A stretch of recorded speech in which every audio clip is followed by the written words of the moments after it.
The world isn't political always, at least in my mind.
Good morning, Northwest Indiana.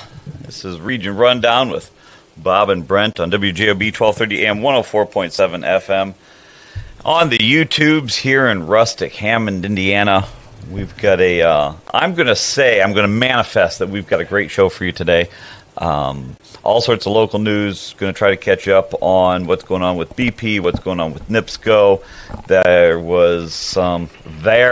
I don't know where that came from. You've been around me too. Yeah, some of that coming out. There was some. There's some big news coming out there on here. I'll tell you what. There's some Chicago Bears news. I don't know, just a whole bunch of stuff. But let's get to the business of traffic and weather. All right. We're just going to have Joe do this, and he's excited. Yes, I am excited. Yesterday I had Tom, and he did the traffic for me. So I'll start off with the stuff in the region, the stuff that's important, the stuff that people have been complaining about. Well, you guys don't do traffic for me. No. So me? The mess on Klein, it's going to be down to one lane until Thursday, July 2nd. It's going to be one lane each direction between 179th Street and just north of I-80-94. All right, so as we move on, all the roads heading into the city looks pretty clear, except for 94 West. It starts to build up a little bit once you get onto the other side of the border. And the Chicago Skyway West has a little bit of backup heading into Northwest Indiana. But other than that, you seem to be pretty good as of right now. And I will try and keep you guys updated if anything else happens. If you guys have any news from yourselves or things that you guys are experiencing out with traffic, please write them in chat so that I can do a better job. And then we're going on to weather. So today is April 10th. It is going to be a high of 52. We're getting a little rain if you haven't been outside yet this morning. It will go away eventually towards the end of the day, and it's going to be a high of 52 and a real feel of 50. Saturday, to start the weekend, it's going to be a high of 60, no rain, and it's just going to be a good day. Real feel of 65. Sunday, however, towards the end of the day, you're going to start to get some thunderstorms in spots later in the day, but it is going to be a high of 78 and a real feel of 75, so during the day you should have a good time. There's your weather and traffic. Well, that was great. I tried to make it a little bit quick, but I feel like I was fumbling over myself because I didn't. You're fine. You're fine. I thought it was really nice, Joe. Thanks, guys. Excellent work for early It's Friday 6:04 morning. in the region. People are still tuning in. There we go. Are you kidding? No, this is the region. People have been at work for an hour. This is the heartbeat that drives the country, Bob. Come on. I've been here since 5. See, I had plans of coming in early, and I've got to. No, you did. Compared to normal, you were early. 7 whole minutes. Not that I'm keeping track. You know, this is a slight difference from when it would be Kuziak and I sitting in our cars. One of us would get there on time, one of us wouldn't, and we would still be waiting on the producer to unlock the door for us. It's an upgrade. I don't know. About 6 months ago, I said, "Just give me a key. Just give me a key." Well, we're gonna, we need to have an off-air discussion with station management about the key access to the building. I know this is an old. Could you not figure it out again? No, I can figure it out, Joe. But my hands are full, and I'm old. My eyes are failing, and so I'm trying to get a light on that vintage 1977 key box that we have out there. You know, they've gone digital with those things, I don't know, 25 years ago. Yeah. I mean, you go buy one at Menards for $20. For $20, thumbprint, and you're in. I know a great locksmith, so I can send somebody over. I may do that as like a gift to the station, just so I don't have to almost drop it. Oh, I don't want to talk about gifts to the station, man. I give a gift to the station every Friday. Every Friday at 6:00.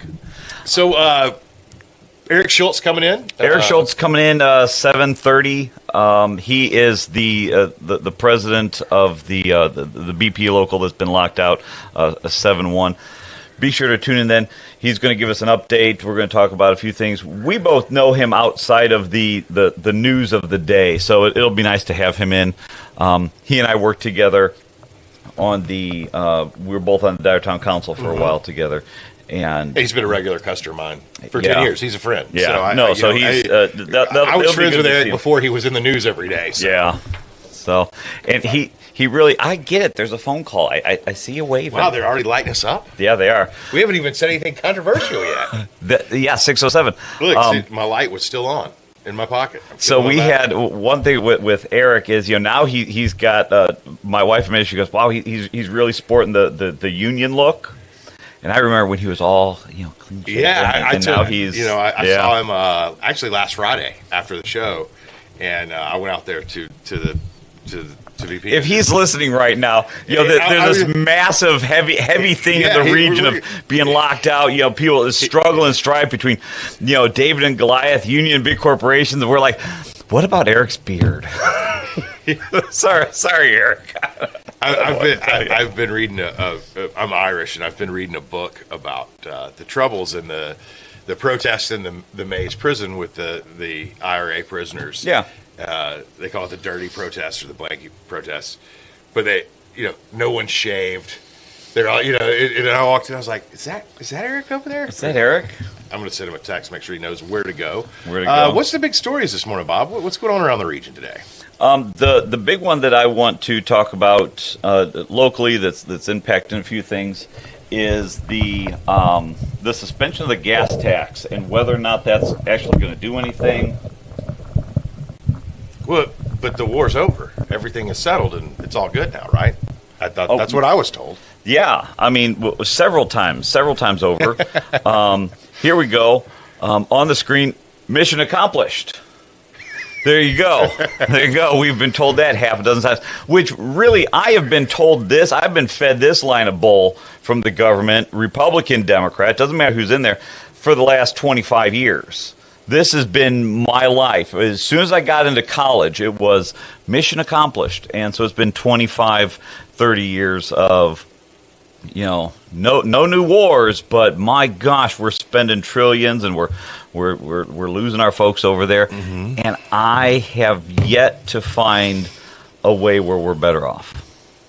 I don't know. I mean, I'm sure there's going to be a caller that'll say, "Well, Bob, this thing didn't happen." Oh, okay. Yeah. Let's go to that caller. I think we have 17 callers right now. They're flooding. Oh, just one. Okay. Brent, you were talking about Mays Prison in Ireland. Yes. Yeah. My grandmother and grandfather were born in Belfast, so it's always been an interest to me. So. The interesting thing about Mays Prison, they had separate sections of the prison depending on where they were Protestant terrorists or Catholic terrorists. Correct. The interesting thing about it was the common enemy was the guards, and they these guys would send each other birthday cards and well wishes and so forth. Right on, you really got that guard. So in the prison, they got along. They just didn't get along outside the prison. I have been fascinated with that. With I mean, my grandparents both came over as kids in the 1920s. Both of their families from the same town or the same part of Belfast, and I have all my great aunts and uncles were all born in Ireland, and that the more you understand that situation, and up until what was it 97? I mean, there was an more or less an active civil war in a place that's not much bigger than Indiana. Yeah. And literally, I've never been to Ireland. I really want to go. I want to see the beautiful parts of Ireland, but I really want to go through Belfast. I mean, they still have what they call the peace walls that divide Catholic and Protestant neighborhoods. But it is framed as a Catholic and Protestant thing, but really that was a ancillary line where the Protestants were mostly loyalist and the Catholics were mostly nationalist. So it wasn't necessarily all politics are local. Yeah, it wasn't necessarily a sectarian thing. It was more, for a united Ireland or a divided Ireland. It's a fascinating story, but that those protests were over. The prisoners on both sides, both the loyalist prisoners and the Republican prisoners, they wanted what they called special status. So basically, they wanted to be treated like prisoners of war in the prison. Right. And Margaret Thatcher famously said, "Crime is crime is crime." And wouldn't, you have to wear the prison uniforms. You have to be treated like prisoners. And that's why they protested. It ended with the hunger strike, which many people died in a hunger strike, which is a horrible way to go. But fascinating stuff. If you ever want to watch, you can look on YouTube, and the BBC did a 7-part documentary, and they're about 2 hours each, that really takes it from the beginning through the end of the Good Friday Accords in 97, which is still kind of a tenuous hold. I mean, there's still the IRA has reformed. There's, I think, the continuity IRA or something there, and they still have problems. But fascinating story. I'll digress. No. How about some good news? How about some good news? What good news Absolutely. you got? Artemis 2 is returning today at 7:07 Midwest time off of the coast of California, not far from San Diego, where the Navy has got a huge naval base. It's the most dangerous part of the mission. It's like landing when you're on an airline. The most dangerous part of that trip is during the landing. The temperature on the spacecraft is going to go up to 5,000 degrees. It's like stepping into a blast furnace. Artemis, the name is based on the fact that Artemis, the Greek goddess, was a twin sister of Apollo, and Apollo was the name for the missions that ended up. Man, that's cool. I didn't know that. Neil I didn't know that. I knew it was I knew it was something from Greek mythology, but I didn't realize it was Apollo's twin. Yes, and the first man Go ahead. No, you go ahead. Please finish. Well, the first person to land on the moon was Neil Armstrong, Ohio boy and Purdue grad, and the last person to step on the moon was also a Purdue grad by the name of Gene Cernan from Illinois. How about that? So that's a bit of good news for the morning. For those believers that. Oh, don't. Let's not go there this morning, Bob. Come on. That we landed on the moon and not a soundstage. There you go. Come on. So I gotta say, and I've been following this really close. We watched my kids and I watched the launch because I grew up. I was born in 1975, and I grew up watching the space shuttles. Right. I mean, that was a big deal. Unfortunately, when the Challenger crash happened, I was in elementary. I think I was in 5th or 6th grade. But one of the teachers at our junior high was the alternate. She had, Christy McAuliffe, they took a teacher. It was a big deal. They had this national thing, and a teacher who I later had when I was in 7th grade was one slot away. I mean, he made the finals. Was in training and all that stuff. So that was a big deal for me. But I have to tell you, I thought this is really cool. Have you seen where they play the wake up songs for them every morning? No. So my kids and I have been following it every morning. They've done this in a lot of space missions. They play music for them, and I think this is one of the biggest governmental failures of all time that they did not wake them up with "Dark Side of the Moon." Somebody dropped the ball on that. They got some good songs here. What are they? What are they? Some of them I don't know. "Sleepyhead" by Young and Sick. No. Joe doesn't even know that one. "Green Light" by John Legend. Don't know it. I like how we look at Joe. Like, is this one of your? Yeah. "In a Daydream" by the Freddie Jones Band. Don't know it. I actually do have Sleepyhead. It's on my playlist. I forgot. "Pink Pony Club" by Chappelle Roan. Don't know it. "Working Class Heroes." Chappelle Roan. That's Chapel. Oh, so you would know. Bro, I'm out of touch. I have a very eclectic taste in music, and I don't. We could play it for you if not for YouTube being a stickler for that stuff. Mm-hmm. "Working Class Hero," CeeLo Green. I have seen CeeLo Green. I don't know that song. He played at a festival I was at. Was 2 hours late, and it was cool because I was there with Gary Clark Jr. His drummer was a friend of mine, and Gary Clark went out and played an extra hour. So I was just to kill some time. Yeah, I left before CeeLo Green played. "Good Morning Mandisa," Toby Mac. Never heard of him. "Tokyo Drifting," Glass Animals, Denzel Curry. Never heard of him. "Under Pressure." Glass Animals is a good band. Okay, I'll have to check it out. But then now we're getting into my stuff. "Under Pressure," Queen and David Bowie. Okay, that's a good one. And yesterday morning's was "Lonesome Drifter" by Charlie Crockett, who I love. New guy. Okay.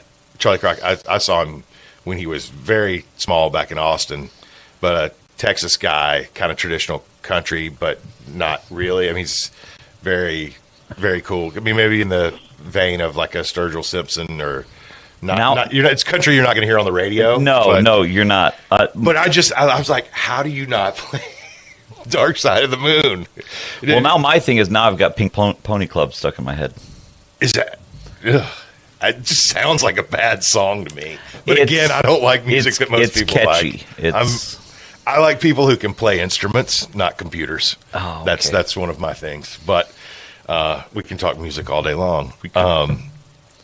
So, yeah, I mean, what else is on your mind this morning? I had to finish my text to Eric. I keep getting distracted. You still there, Walt? Did we lose you? Did we lose Walt? I wasn't sure who you guys were talking to, so he didn't answer back. So I kind of Joe, we're shouting into the ether over here. He didn't answer, so I was like, okay, maybe you were talking to each other. Or now we just talking? No, you guys are just talking. Yeah, we haven't said anything controversial yet. So. No, we haven't.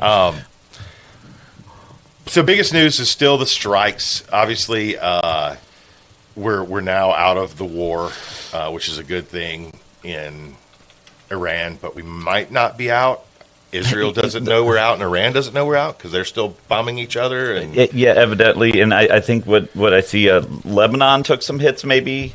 Yeah, Israel. I mean, as of yesterday morning, Iran was still shooting at UAE and Qatar and Bahrain and all those places. But here's my issue with paying attention to all of this, and this is where I have zero problem being critical of those in charge. I don't think I think the way Trump is communicating this is confusing to everyone, because at any given time, are we at war? Are we not at war? I mean, can you? I can't imagine being being in the military service right now. You'd probably just want to chuck your phone out the window, because at any given time you don't know what's going on, and I don't even assume that it's performative. It is performative. I'm going to have this bombastic show, and hopefully everybody pays attention to me. And I think that's the part of the problem is there was very unclear messaging from the get-go. Right. I'm old enough to remember the first President Bush sitting at the desk and, explaining that Saddam had invaded Kuwait and we were in the process of attacking him, right? I remember that was in high school when that happened. Yeah. I remember 9/11 very, very clearly. And that never happened with this, right?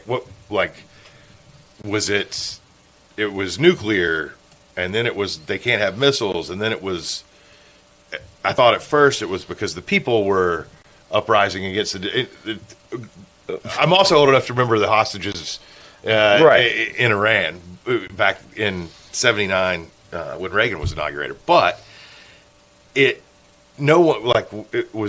we didn't have, I don't think, and maybe I'm wrong, I didn't understand what the clear objective was, right? And I think that's, why are we doing it? What are we going to gain out of it?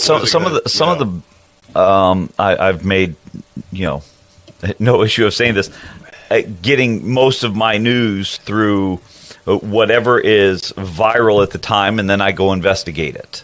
Yeah, I think that's a good way. Just because you can't possibly filter the fire hose of news that's constantly coming at you.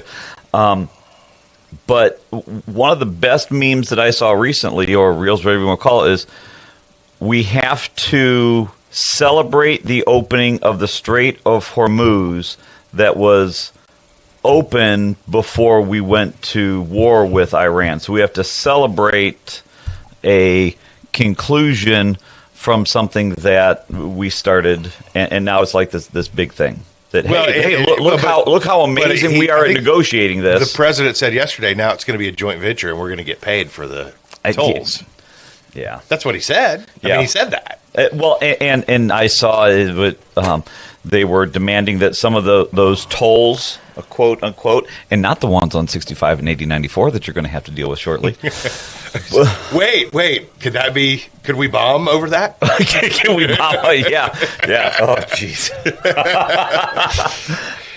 Shut down the toll road. Yeah, shut down the toll road. Is that they want some of those payments in crypto currency, and I don't know. The one analysis I saw of that was, so there's something around 30 or 40,000 ships that pass through that strait a year, and they used to pass through freely, freedom of navigation in the ocean or whatever.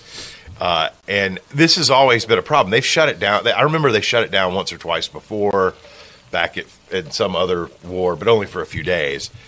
But they were saying I don't know enough about shipping, but $2 million a ship, or they the Iranians put out a statement yesterday in their negotiating points that the toll is going to start at $1 a barrel of oil. So I don't know if a ship carries 2 million barrels of oil or not, but $2 million times 30,000 a year. We could have just remade Iran as they're going to be the new Saudi Arabia. They'll have an endless income stream. They already have a ton of oil, right? But now they're just going to make an extra $600 billion a year. I mean, chump change. So it's like, wait, that was, and then that factors into that. Where does that money come from on the other end, right? I mean, as we've talked about on the show before, oil, petrochemicals in general are a global market. Even though we're using and producing here, what happens over there impacts our price. And then we're seeing it. I think, did you see I sent you a produce update yesterday from our produce company. Yes. Did you see that? Yeah. So that's from Peter Testa, the owner of Testa Produce. And he sends those out. And Peter is a very blunt guy. I mean, he's built that company up from the ground up. It's the largest produce company in the region, definitely Chicagoland. If you drive into the city, you see the big windmill on the side. So they did their headquarters a few years ago. He put that windmill up. And it's so cool. Their roofs of the buildings are all grass. Like they did this whole big for cooling and when I got a tour of it, and this was like 10 years ago, and he was like, we didn't do all this because we're green environmentalists, so that's a byproduct. He's like, we have a refrigerated space the size of 10 football fields. So if the wind's blowing like 20 miles an hour, they don't use any power, right? Yeah. And the having sod on the roof. It's so funny, in the bathrooms, all of the toilets and urinals have signs on them that say "Don't drink the water," because they flush with the water that filters through the grass on the roof. So, I mean, you would think it wouldn't matter, but it's not safe water to drink. I don't often go into bathrooms thinking about drinking.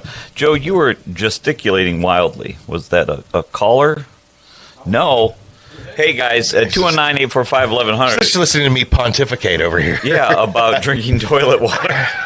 Yeah, So, why we've got this goofy transition here, I want to talk about, and I don't know if you're ready to talk about, but we're going to, before we get into gas tax, before we get into some of the other stuff, I'm excited because I think it's a region staple. It's certainly a staple in Dyer.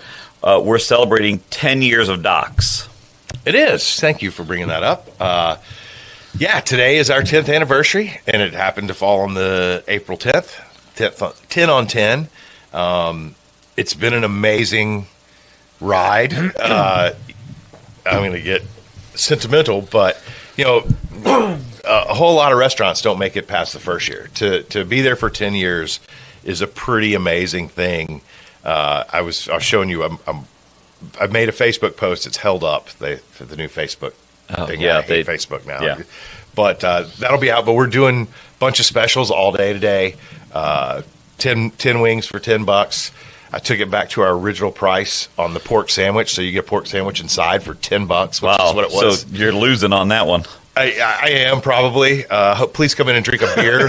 Have a beer while you eat that sandwich. It's a 2-drink minimum on 10-year price special day. I've got 10 whiskeys for $10 that are going to be some good value, some of my favorite stuff. And we're just going to have fun all day. And I hope everybody that if you're out and about, I'll be there all day. I'll be in the kitchen some, but if you come in, I'll come behind the bar and pour you a drink. It's been a cool thing, man. I made a slideshow.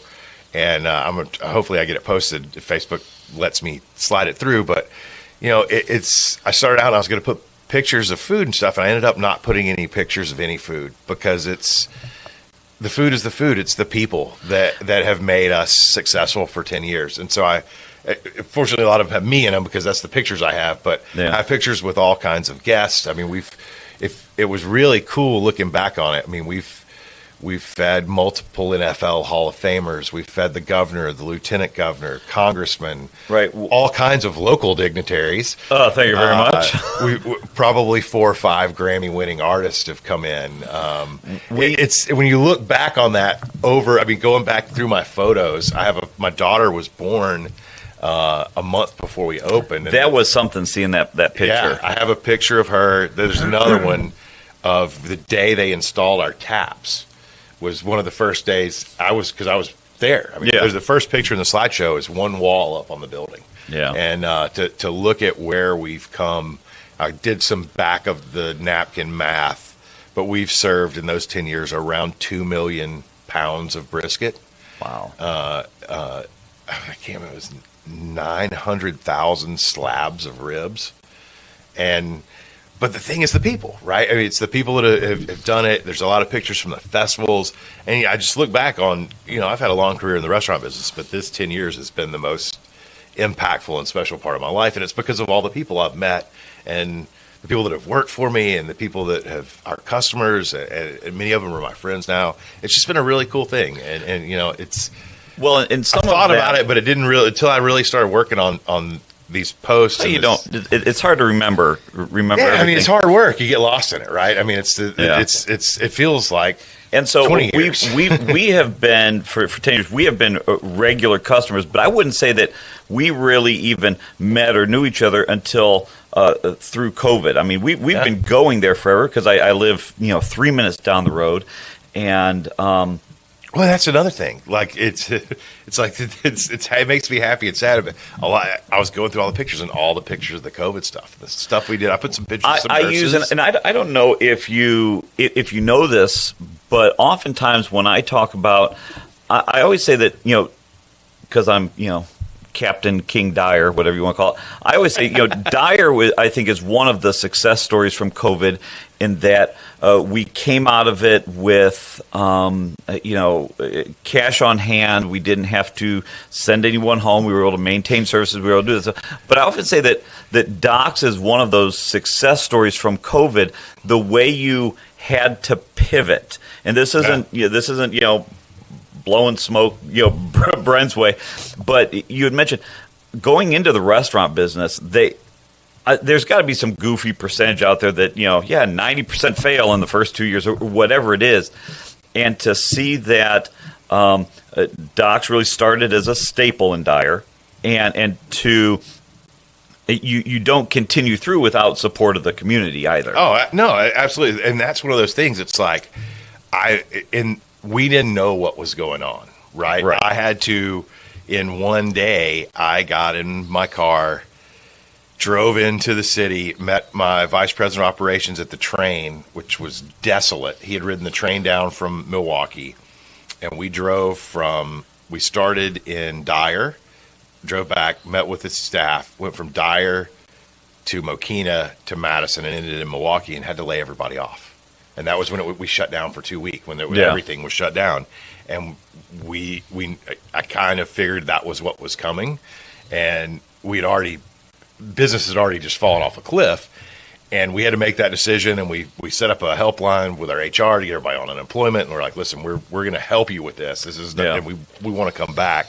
And we brought a lot of people came back. But my really good friend Ryan Holmes sent me, a day or two later, this news article, and it was somewhere out in California where a restaurant was like, we're only feeding healthcare workers, don't come in. And I was like, we can do that here. And it turned into this huge thing. It was like one of those things where I didn't really know what I was doing, but I was like, I got to do something. Well, because I think, and you can correct me if I'm wrong, and we'll take a break here in a second. Joe, I see the time is. You guys did. You started feeding the healthcare, and then you started feeding first responders, and then it turned into takeout. And I think whatever you were doing just evolved. And I mean, we started taking we set up a thing on our website where people could buy a meal for a healthcare worker, first responder, whatever. It was a lot of the nurses, and Nissa and Laurie down at Lake County EMS or Northwest Indiana EMS District 1. She was a nurse and helped me coordinate, and we were feeding 200 or 300 hospital workers every day. Yeah, and people were donating it, right? And people would come in, and we were doing the curbside carry out, and they would call in and place their order and say, hey, and I want to buy 5 meals for nurses, and we weren't making any money off it, but it kept us afloat, right? I mean, it allowed me to keep people working. It gave us a purpose, because that was a really hard thing for me personally during all that. I've only ever worked in restaurants. Yeah. That's basically, I mean, save a couple years right after college selling wine. I've only had restaurant jobs. And, that was 4 years in. I had 4 restaurants open. I was this is my dream. I was growing this company. It was everything I'd ever wanted to do. And I struggled with it a lot. It's like, what am I going to do now? I don't know how to do anything else.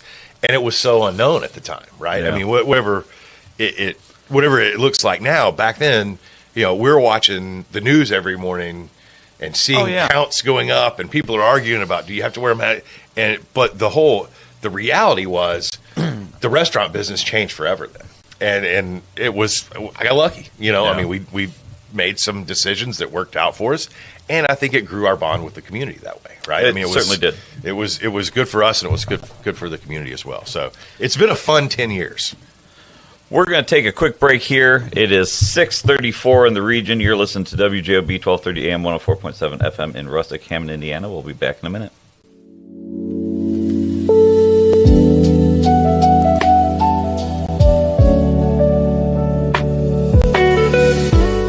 Summer's coming, and Deep River Water Park is taking applications for all positions. We have jobs both inside and out for all ages that offer great benefits. Free admission on your day off for you and a friend. Free uniforms, paid training, make new friends, flexible scheduling, and more. To apply, just go to deepriverwaterpark.com and you're on your way to a summer of rewarding fun. Deep River Water Park. It's simply splash-tastic. Plumbers Local 210 is building the future, and we're looking for service plumbers to join our team. Our training center invests nearly $500,000 every year to make sure our members are the best in the industry. From a 5-year apprenticeship and an associate degree at Ivy Tech to ongoing certifications in safety and new technology, our plumbers are trained for excellence. Every member is drug tested and licensed for your safety and peace of mind. When you need plumbing work done, make sure you ask for the license. It's your right to ask. Introducing Powers Health, a health system with a new name and a strong legacy of caring for families in our community. One with a tradition of advanced specialized services and a vision for the future. One with a commitment to medical excellence and compassionate care. Everything we do, everything we believe, Powers Health. Life's biggest challenges don't come with a warning. When legal issues arise, whether it's a car accident, personal injury, criminal charge, or representing you before municipal boards, you need a trusted advocate on your side.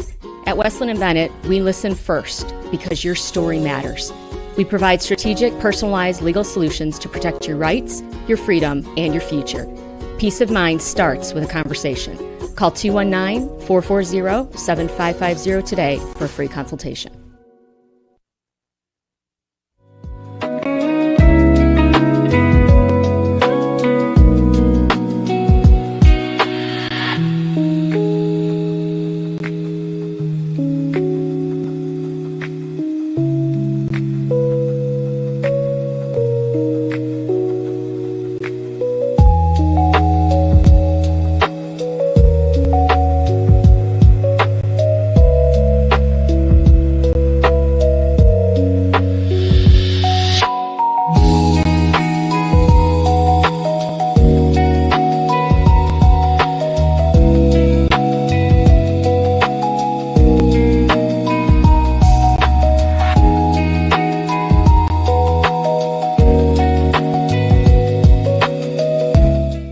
Welcome back to Region Rundown. I'm Bob.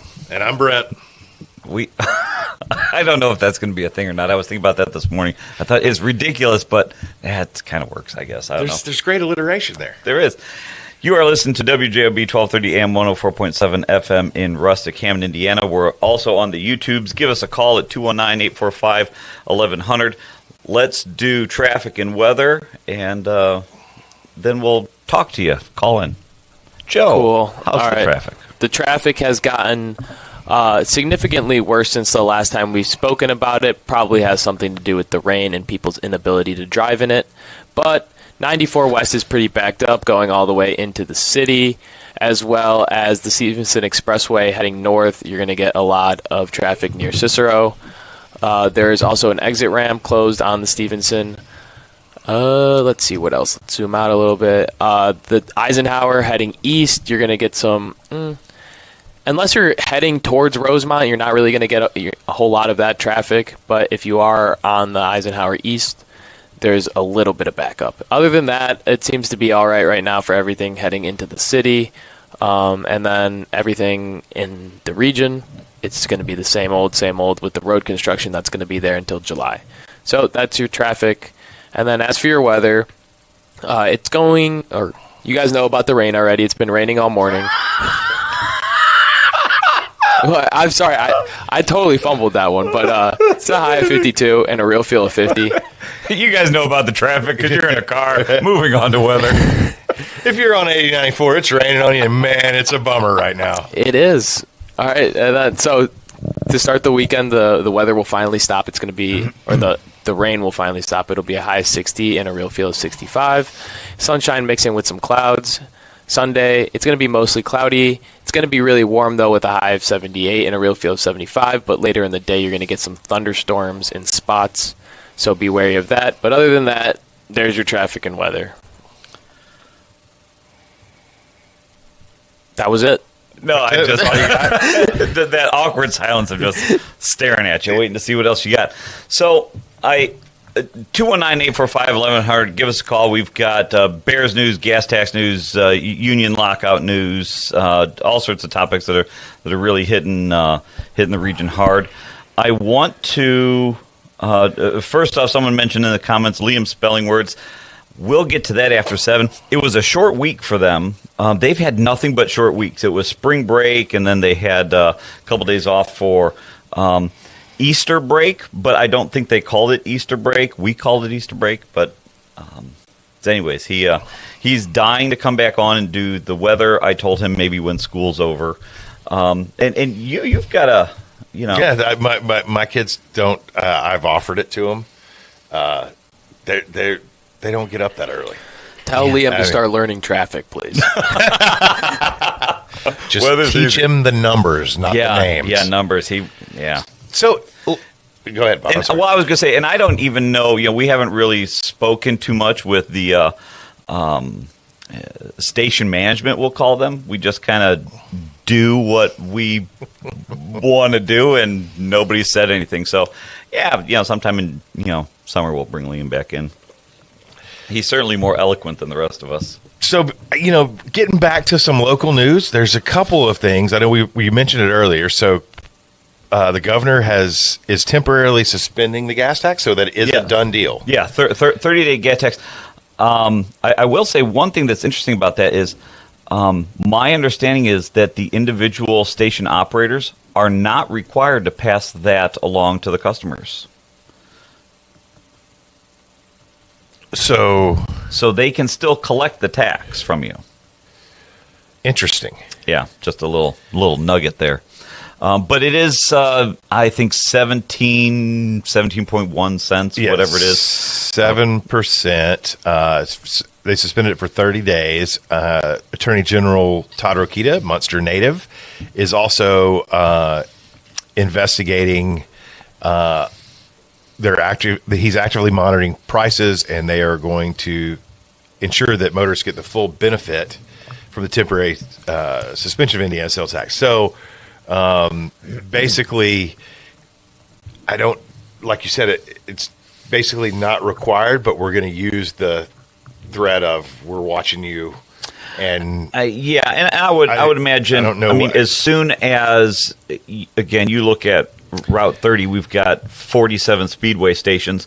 If those guys don't do it, but then you go down the block and the BP and the Shell are 20 cents cheaper, they're going to go there. So I would imagine most places are going to going to do that. Interesting. We suspended the sales tax, which is 17.2 cents per gallon, but not the gas tax. We left the excise tax of 36 cents a gallon, and then you still pay the federal 18 cents. So you're still paying 70 cents a gallon in tax, and they knocked out 17.2.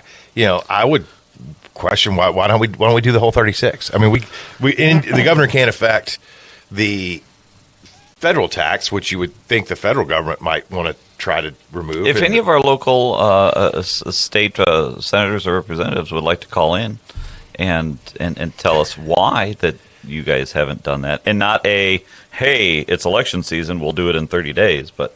Well, it's like if you're going to take that step gas is, so that would be, if you took those two out, you're talking about 53 cents a gallon. Gas is up way more than that. Certainly. Right. So eliminating the excise tax along with the sales tax is still we're still up. We're still going to be up 50 cents. And well, I think if looking at the oil prices, I think we're in someone made a great comment in the chat. It was Paul Goddard. Hey, buddy, Paul. Again, we have our oil, we have the Venezuelan oil, we have the probably the Kuwaiti and the Iraqi oil. Now we're getting the Iranian oil. We've got all the oil in the world. But again, it's a global market. I'm going to explain that till it's blue in the face. We're a net exporter of oil. Yes. But because of the global demand for oil, the price in China affects the price here. You ever heard that expression? Does price tea in China doesn't matter? Yeah. Well, the price of oil in China does matter.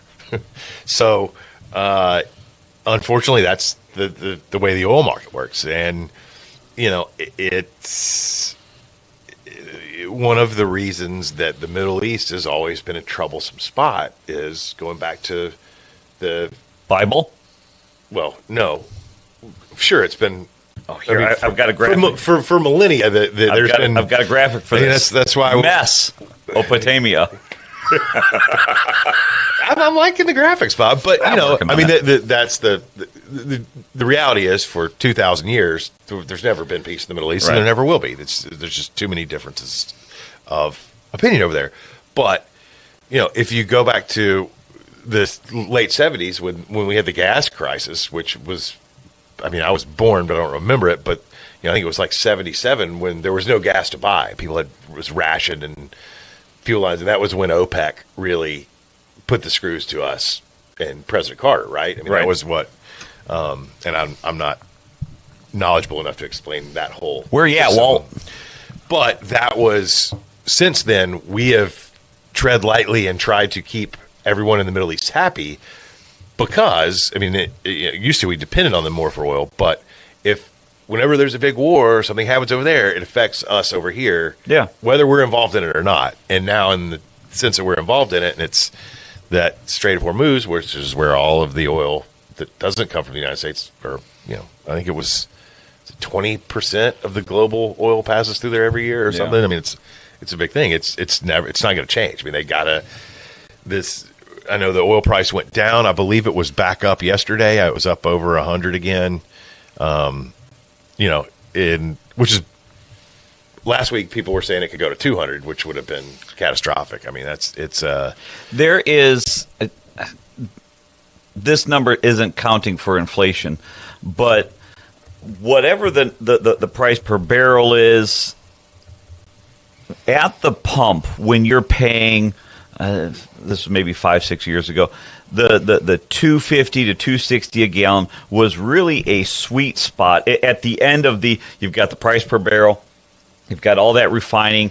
At the end of that chain, when you're the customer at the pump, that 250 a gallon seemed to be a sweet spot between big companies making money and it not really impeding. Right. Well, and there's a point where in any supply and demand goes down as the price goes up, right? Yeah. People quit driving. You saw that during COVID, right? Gas was the cheapest I'd ever seen it. Oh, yeah. But I also drove at one point. It was right at the beginning while we were talking about COVID. During the shutdown, I drove up to Milwaukee because we were shutting down the equipment, and I drove right. I usually take 294. I drove right through the city at about 8:30 in the morning. Nothing. And I didn't go under 85, and there was hardly anybody. It was like the Twilight Zone. Yeah. But consequently, no one was driving. Everyone was staying at home. There's a glut of oil. The price was we were at $2 a gallon at some point back then, right? Yeah. 2020. So this morning live. And you can look at West Texas Intermediate. I always look at Brent Crude. That's where I was named after Brent Crude. My dad was a commodities guy back in the day. There's an argument about what my parents were going to name me, and it ended up with Brent. And I asked one time where that came from because it's not a family name. And he was like, it's oil. I was like, okay, great. Thank you. It's up 0.1%, one tick today, but I don't think we're wide open yet. But still down about $13 from the high last week, so it's down a little bit, but we're still over 100. Up 30% No, actually, shoot, it's up 50% in the last 6 months. So we're still way up from where it was, coming down. Now we'll see. I know that I saw there's the president's son-in-law, the vice president, and other guy that's the real estate developer whose name I forget. They're negotiating in Pakistan with the Iranians. So hopefully if they come to a deal, it'll stabilize that market and we'll get it back under, $70, $80 is I think is that kind of that sweet spot, right? I mean, in that, let's see, and it looks like we were in the low to high 60s for the past couple of years, and that's where that gas price is looking good, but also volatility is a problem in those things. So anyway, another big stuff. We got a caller. Talk about oil. People are going to call. Yeah, sure. Let's take them. That's why we're here for you. 219-845-1100. Good morning, caller. Yeah, hi. You guys talking about oil and the oil markets. It's that from what my understanding, in the 70s we went to the petrodollar. Yeah, so yes, we basically got off the gold standard. What backed our dollar was the sale of oil around the world. Had to be sold in American dollars. That gave our dollar value, and it allowed us to go on a spending binge like we've been on for the last 50 years. But it made it super critical that oil around the world was sold for dollars. Correct. And now with the BRICS countries coming along, that oil is being sold with a lot of things besides dollars. It started with Gaddafi in Libya. He wanted to create a dollar back, an African dollar backed by gold and oil. And then, of course, Saddam Hussein, after the first Gulf War, he was trying to rebuild his country. He started selling oil for whatever he can get his hands on. That made him a bad guy. The Iranians, of course, and the Russians are no friends of the Americans. When the BRICS came along, they started selling that oil for their own. Now it's the Chinese yuan, I think, and of course, and I think they're trying to put a gold-backed currency together to compete with the petrodollar. So if this is allowed to continue, well, then the dollar could crash overnight. So therefore, now you know the reason for all these wars in the Gulf. It's got nothing to do with it. Even Israel is only a sideshow in this thing. The main thing is the petrodollar. You got to keep that oil sold for dollars, or this country, you'll be able to pay for your house with $100 bills if that thing if it's allowed to get off the petrodollar, because we got nothing else back in our currency. I think you're right, and one of the things that I saw was that Iran and China were Iran was requiring for the people they were letting through the Strait now. They were requiring those payments to be made in the Chinese, is it yuan? Am I saying that right? Yuan? Yuan. Sure. And that would, exactly to your point, when we went off the gold standard, the deal we made with the Saudis back, it's 40, 50 years ago, was that they would settle all oil transactions in U.S. dollars.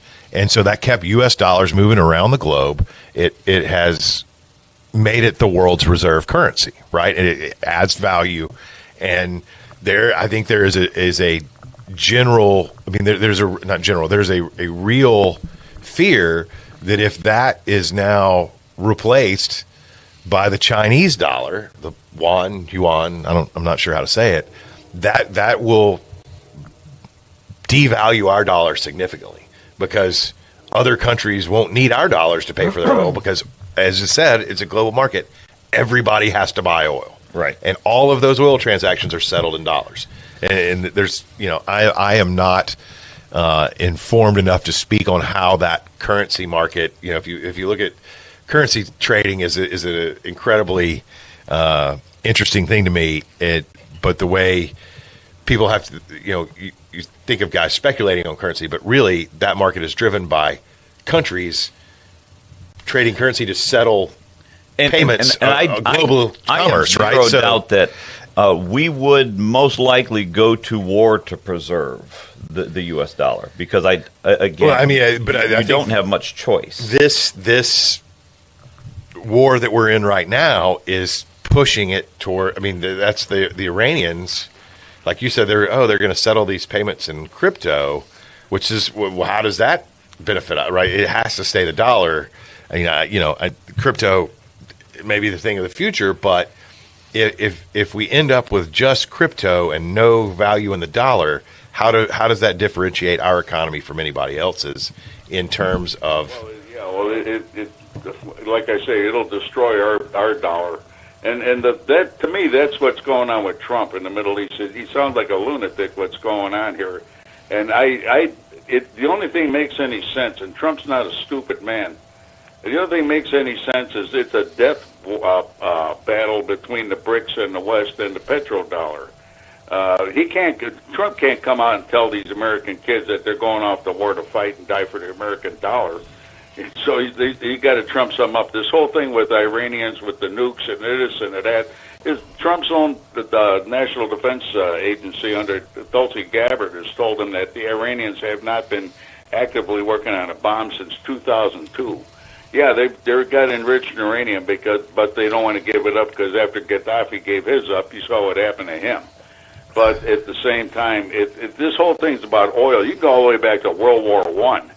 The British went in there and actually during World War I wanted to grab hold of those oil fields. That's why they battled the Turks over that territory back in the day. And it's been about oil since Jump Street. Oil makes the world go around. Without oil, we're back to horse and buggies in this world. And I don't care. You could have all the windmills, solar panel, nukes you want, and that's not going to make any real difference. It comes down to oil. Our whole civilization is based on it, and they can't tell you that that's what this is all about. But it doesn't make any sense anything else Trump is doing unless it's about fighting this to secure the value of the dollar. I think that's all this is about. Yeah, I think you're definitely onto something there. I think that nuance about the petrodollar is something that you don't hear in the media. I read a really interesting article about it. It was that when you brought it up, my ears perked up. I read a really interesting article the other day, and because I wasn't aware of it, but when you start thinking about it in those terms, it's probably not about Israel or nukes or the war. It's like if we can't let the Chinese supplant the dollar as the reserve currency of the world. I mean, it would be catastrophic. There was a good book read years ago. I think it's called Confessions of an Economic Hitman, and it was about a guy that was basically a CIA asset that helped put the petrodollar together. And the whole thing was about how that happened. It was, we're coming out of Vietnam. We got off the gold standard. We were spending money. We were well in debt, and the only thing we had to back the value of our dollar back then was oil. And so that's when the petrodollar was put together. And ever since we've been joined at the hip at the Middle East. One of the biggest sources of oil in the world. Another book I read is called The Grand Chessboard years ago about how at the time the Chinese wanted to build, this back in the 70s, I think the Chinese wanted to build a pipeline into Iran so they can circumvent the ships having to supply them with oil. They would have to go right through Afghanistan. And Jimmy Brzezinski, Jimmy Carter's Secretary of State, I think it was, wrote the book, and he wrote about how it was needed to actually put Western puppet governments in Iraq and Afghanistan to flank Iran because they were a rogue nation even then.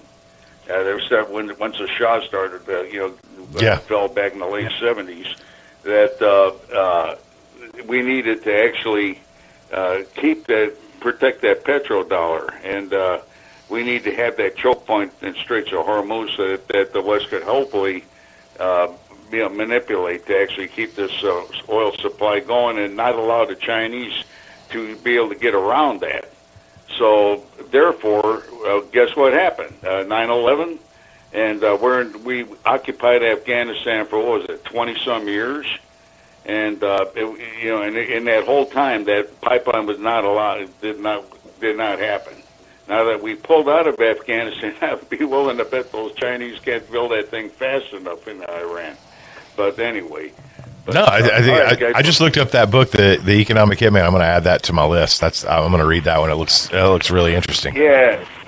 Hey, if I remember right, it was about the guy that put the petrodollar together, man. We're the guys that helped get it done. Yeah, it looks really interesting.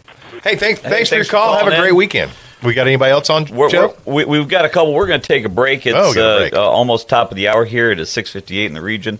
We're going to take a break, and we'll be right back.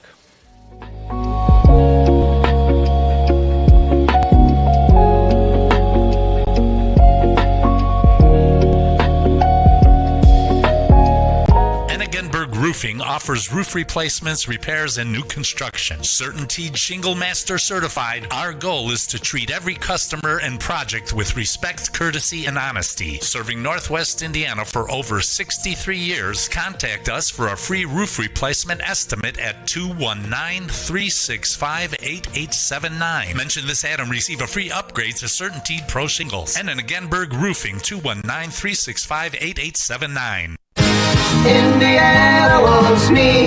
You're a Hoosier serving in the military or living overseas? Indiana wants every eligible Hoosier to participate in our elections. Military and overseas voters can register and vote securely from anywhere in the world. Voting assistance for service members, families, and eligible Hoosiers is available now. Visit IndianaWantsYou.com or contact your county election office. And remember, Indiana wants you. Message sponsored by your Indiana Secretary of State. Indiana wants me. Tech Credit Union supports the essential role of union labor in building strong communities. That's why we offer hassle-free banking, financial empowerment, and a commitment to your success. Save for the future, handle life's challenges, and trust a partner that stands by hardworking union members. Tech Credit Union, the better option for you and your money. Visit techcu.org or call 800-276-8324. Tech Credit Union, supporting union families every step of the way. Do you like to work with your hands, creating something from nothing? Then think about Laborers Local 41. You'll get 432 hours of apprenticeship training, all while earning a wage with benefits and incurring no student debt. You'll travel to different job sites, learn tons of skills, and in a lot of cases, be the first one on and the last one off a job site. It all starts at laborers41.com.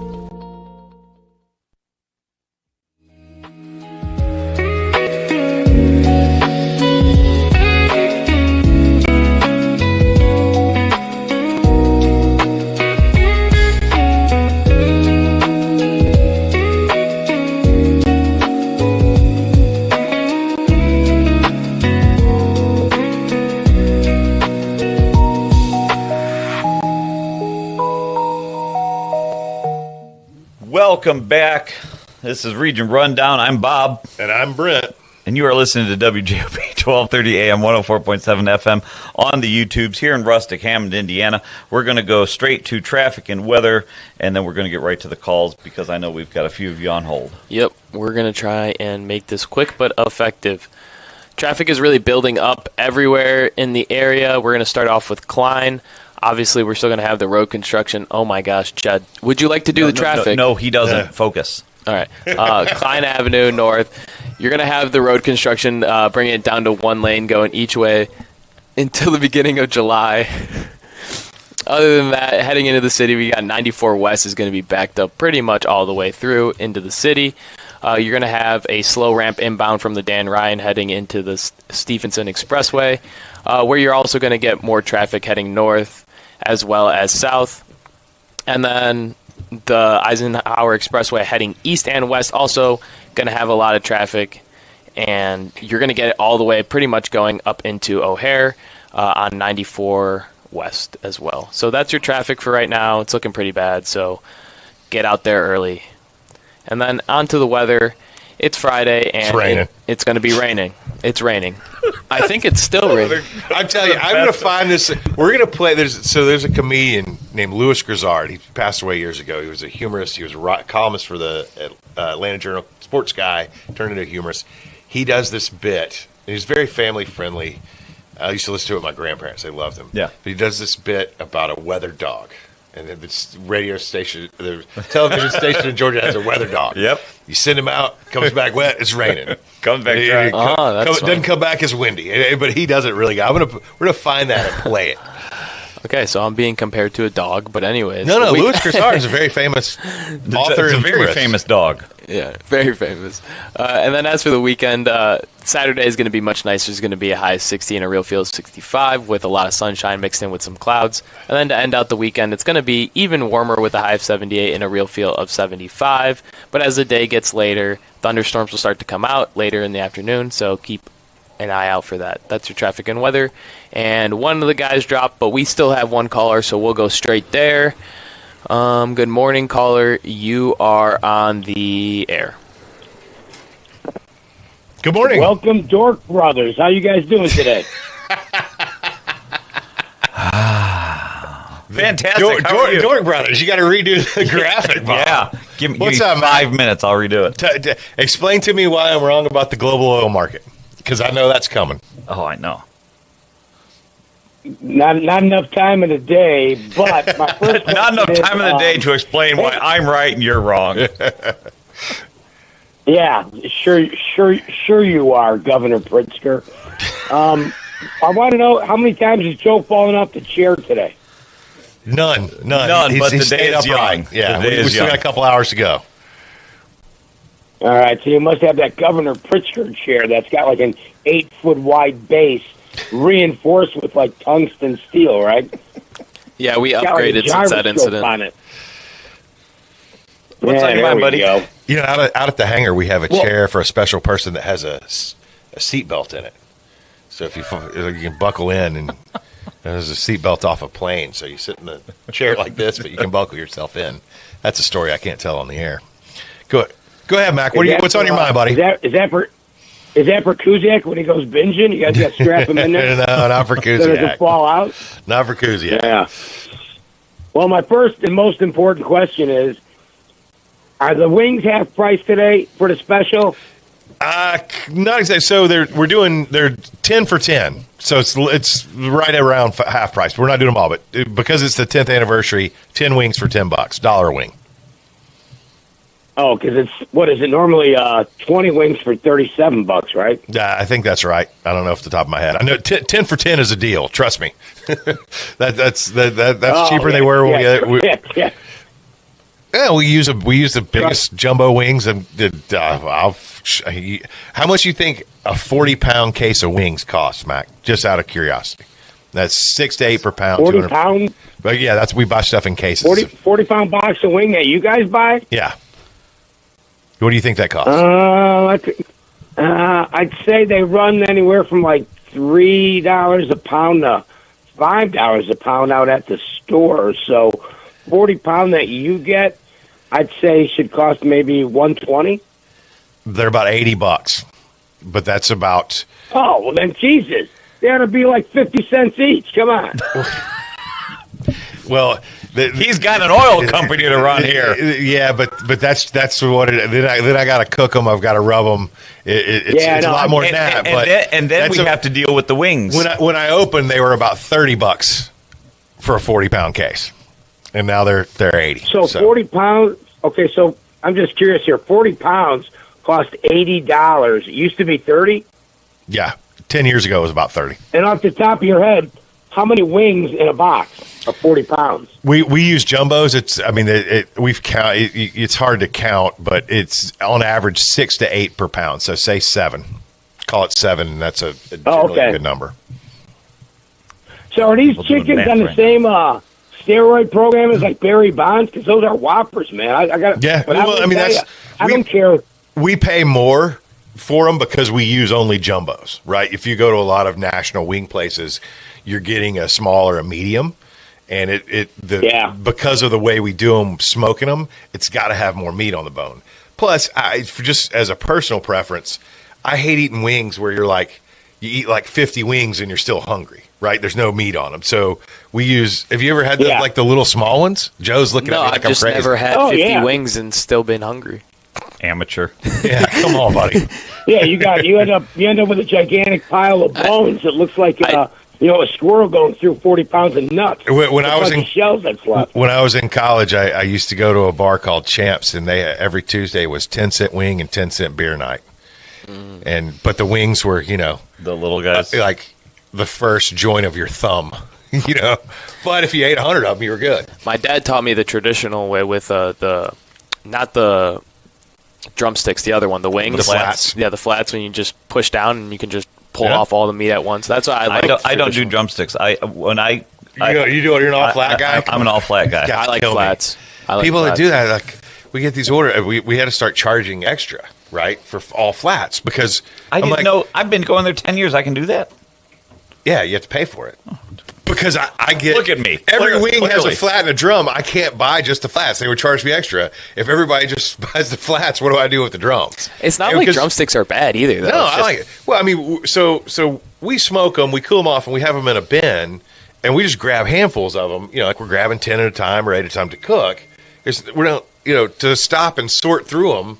And then I'm like, if everybody just ate flats, what do we do with the drums? I like the drums personally. I don't. Well, some people are very out of. And then we actually have some people that very rare, but we do have a lady that only orders drums. It's actually only one person. Well, there you go. But yeah, we have to use the jumbo. And she gets charged extra. she actually does not. Okay. What else you got, Mac? What else, Mac? You gonna come see me today? Well, I will readily admit, although I probably have more knowledge about grilling than Brett does, because Brett smokes. I do smoking and grilling combined. You got great wings, brother, man. They are absolutely fantastic. So I'll come by for 10 for 10 for sure. Come see me. Celebrate our 10th birthday. Yeah, I'll see if I might even bring my mother over if I can pry her off the internet, what she calls Facebook. But, hey, listen, you guys talk about why didn't Trump tell us why we were going to do it and why didn't he tell us in advance? It's called the element of surprise, number one. And Trump has been saying this for about 50 years. You have to end terrorism. You cannot allow, and all you knuckleheads in the liberal media land said, oh, Trump said he's going to wipe their civilization off the planet. What do you think the fake religion of peace called Islam and Muslim, what do you think they've been saying about Israel forever? They want to wipe them off the map. They don't even want them to exist. Every Jew must go according to that fake religion. Now, why would anybody want to hook up with that group of folks? Terrorism cost us over $1 trillion a year, and almost all of it emulates from the country of Iran that big-eared idiot named Obama sent, $2 billion to? And what do you think they did with it? They made I just want to stop you for 1 second. So, feel free to. If I'm not mistaken, last week Trump gave him $14 billion because he let him sell a bunch of oil that was previously sanctioned. So he didn't give him anything. He works with these folks. You can't listen if he wanted to. So wait a minute then. So you said Obama gave them $2 billion. So just gave it to them. Yeah. Obama's was the pallets of cash. Bob, the Republican, is going to explain to you where that money came from. No. I was going to say Obama was the pallets of cash. Biden unfroze. So the pallets of cash from Obama was part of the negotiation in the Iran deal that we tore up, that now we're trying to get back to where that was.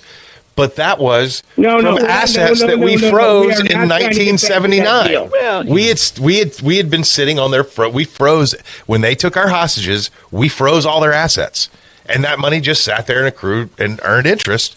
And as part of the deal that the nuclear non-proliferation deal that they signed, that we have since gotten rid of, one of the art of the deal, and that was we're going to give you the money that we took from you back. So it was really their money to start with.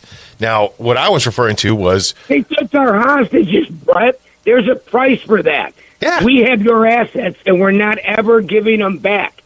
And we're not even breaking even on this deal. You don't think there's a price that should have been paid by that country? Oh, yeah, no doubt. But I agree with you totally. We're not debating that at all. But...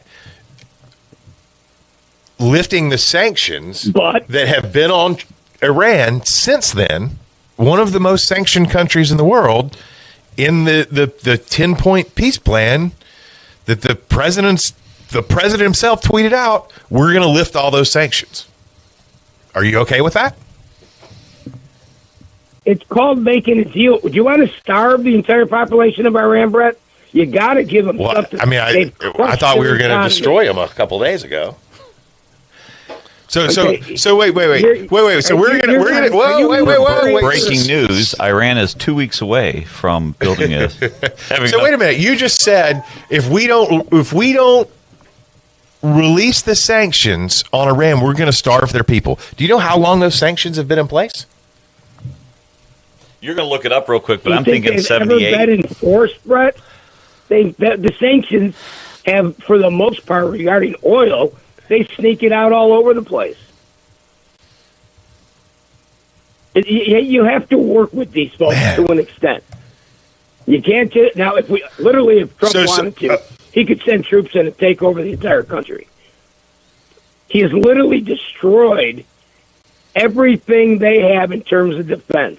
But that's what they said before they shot down all of our planes. Running around in the mud with shoulder missiles. Yeah, I mean that's I think there's a lot. My point being, it wasn't a surprise thing. I remember when the first President Bush came on TV and said, after Iraq had invaded Kuwait, and we all kind of knew it was happening, but he came on TV and gave one of those, addresses from the Oval Office and said, "As I speak, we've launched a major offensive to defend our ally Kuwait," and the bombs were falling. We never got that in this. I mean, he gave a speech last week, but it wasn't real clear. Again, with the first Gulf War with Iraq, it was they had invaded an ally of ours, and we came to the defense of Kuwait and got them out, right?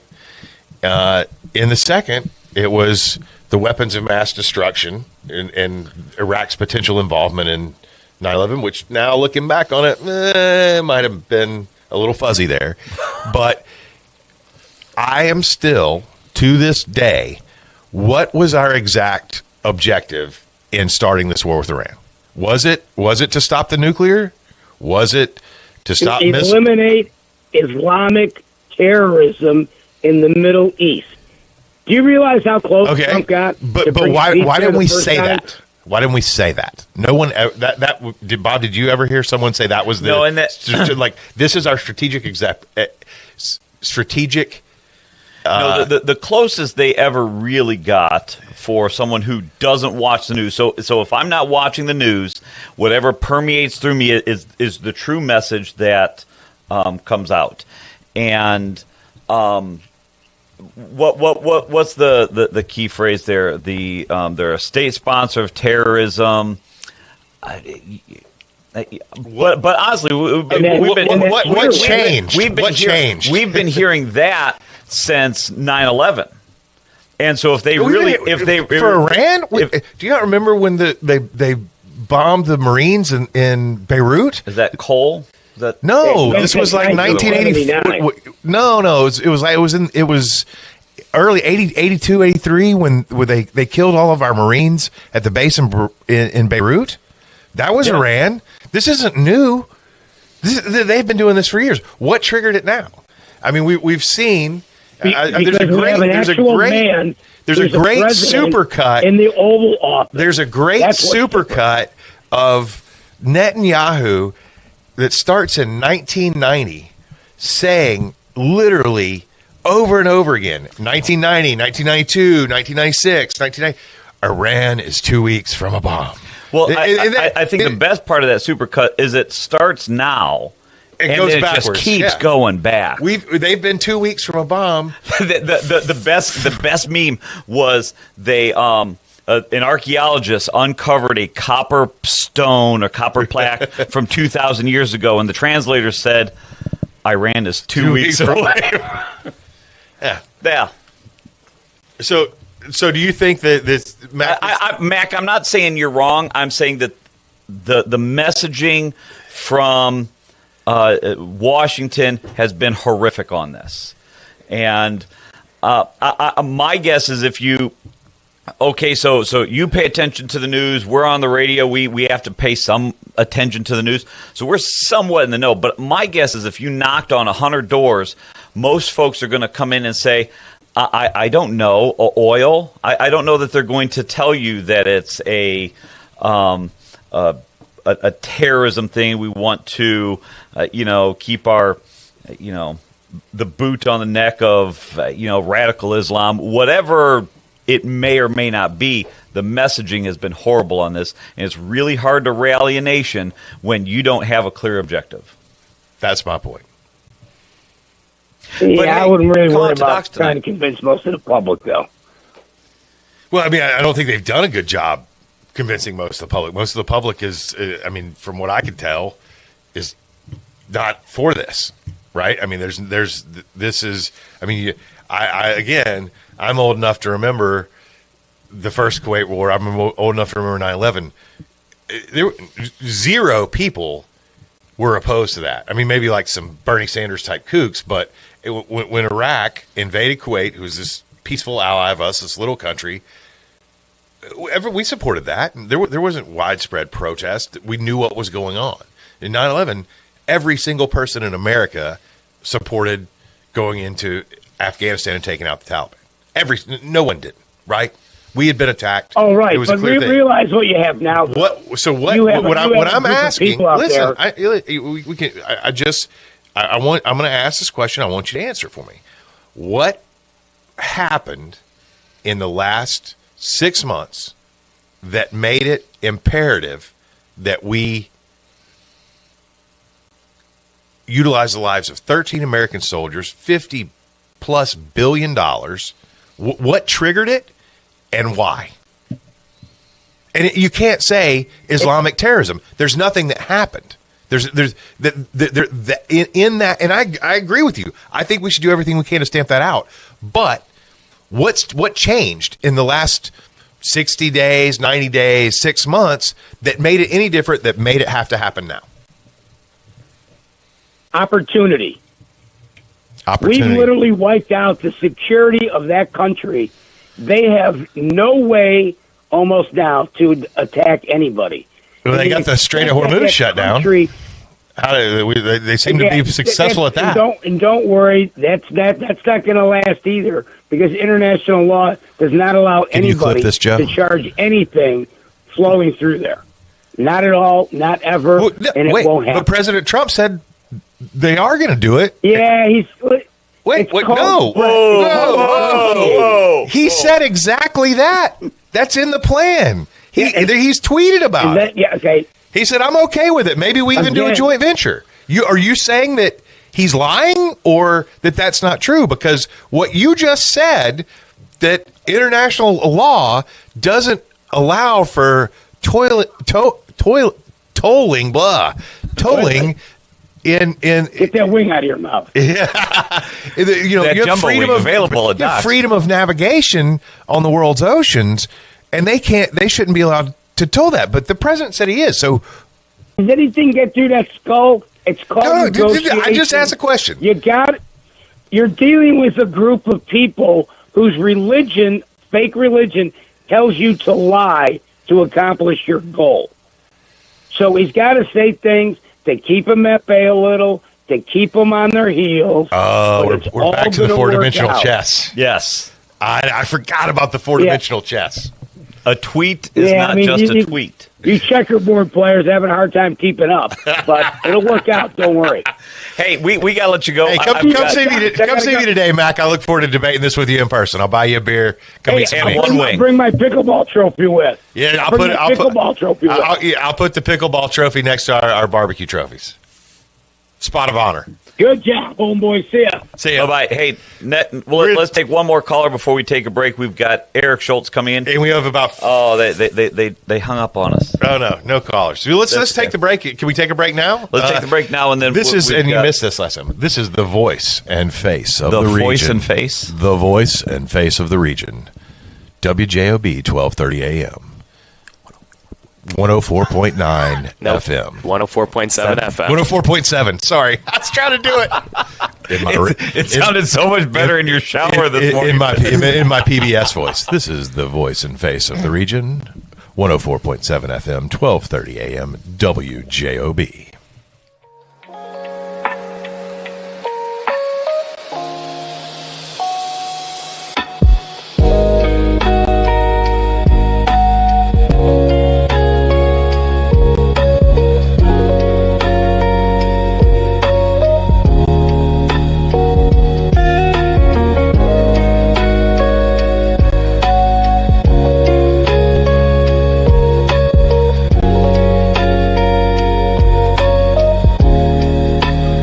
For over 100 years, Roofers Local 26 has been keeping Northwest Indiana dry and safe. Since 1919, our highly trained members have built a reputation for skills, safety, and reliability. With a 4-year apprenticeship and certifications in OSHA safety, first aid, and CPR, we deliver quality you can trust. When you need roofing done right, choose Roofers Local 26, protecting what matters most for over a century. For more information, visit www.roofers26.com. Are you sausage curious? Who's ready for Polish? Big Frank Sausage has the very best Polish food in the region. You had a mouthful of Big Frank sausage? We have a full bar, dine-in, carry-out, delivery, and catering available. I've had a mouthful of Big Frank sausage. I've got a mouthful of Big Frank sausage. 219-378-9556. Smacznego i na zdrowie. Who's ready for Polish? What if one evening could change a life? At Legacy Rising, every moment helps bring hope to children, families, and individuals across Northwest Indiana. Join Mental Health America of Northwest Indiana on May 7th at the Hard Rock Casino, Northern Indiana, for an unforgettable night of inspiration, elegant dining, and powerful stories of resilience. Your participation helps fund critical mental health programs supporting those who need it most in our community. For tickets, text Legacy Rising 2026 to 33100 or visit our website at mhanwi.org. I'm Jerry Williams. For over 35 years, I protected Lake County as a state trooper and interim police chief of Gary. This is my home, and keeping our community safe has been my life's work. I've dedicated my career to fighting crime. Now I'm running for sheriff to get the job done and deliver real results. As a crime fighter, not a politician, I'd be honored to have your vote. Paid for by the committee to elect Jerry Williams for sheriff.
Welcome back to Region Rundown. I'm Bob.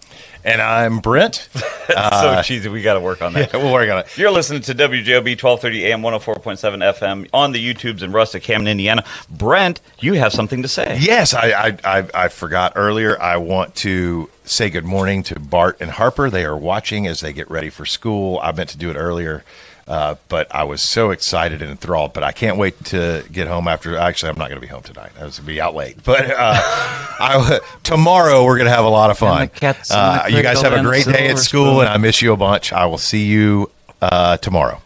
And now that my kids aren't mad at me anymore, I want to introduce our special guest, good friend of both of ours.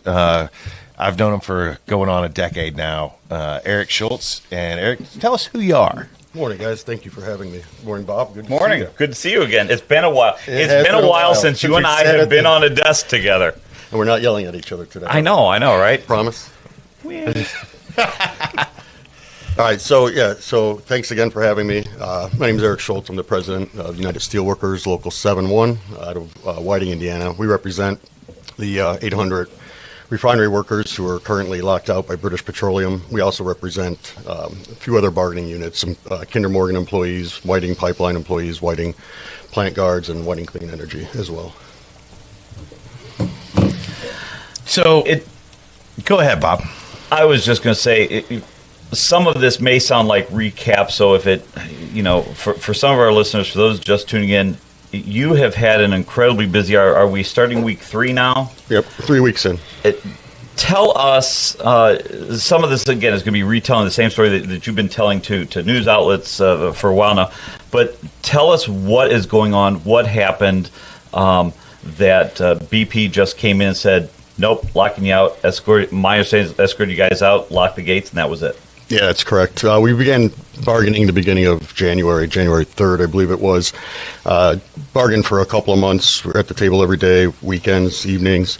But the package, the initial proposal package that the company put on the table meant the elimination of over 200 union jobs, drastic pay cuts across almost every job classification, elimination of bargaining rights in the workplace, elimination of some just safety benefits that we have.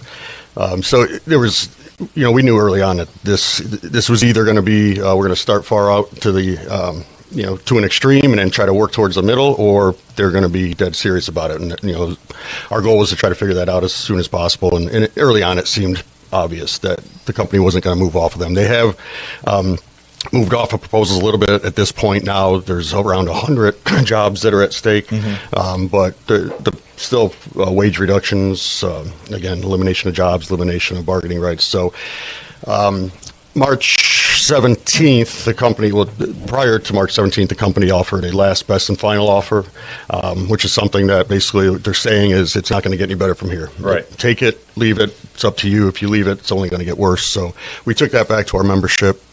The membership, we had about 94% of members showed up to vote that day. 98.3% voted no on the proposal, and we knew that was going to be the case.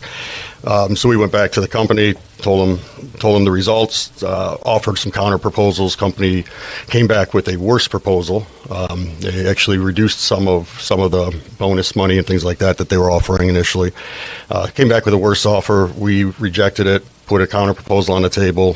4 hours later, they came back and notified us that they were locking us out. So that was March 17th. The lockout became effective March 18th. So at that point, they were turning off employees' badges, escorting them out of the plant, and we've been rolling 24/7 pickets ever since. Yeah. So one thing that I saw you a couple weeks ago, right after this happened, and this is my naivete about, I grew up in Alabama. We didn't really there wasn't much union presence there. We're working on that. Yeah. It was just not something that we didn't have the industry like we had here. I mean, the steel mills were gone went away when I was a little kid. But I said, hey, how are the negotiations going? And you said to me, we're locked out. There's no negotiations. Can you explain the different, just for people that don't know, because as there may be other people like me, like this isn't a strike, it's a lockout, and how that differs and what's going on right now, like what in terms of moving to a resolution. Does that make sense? Yeah, absolutely. So when we had that conversation a few weeks ago, basically to me, the point is, if the company doesn't lock you out, if their intent is tomorrow to get back to the table and have a better proposal, they lock you out because they're trying to starve you out.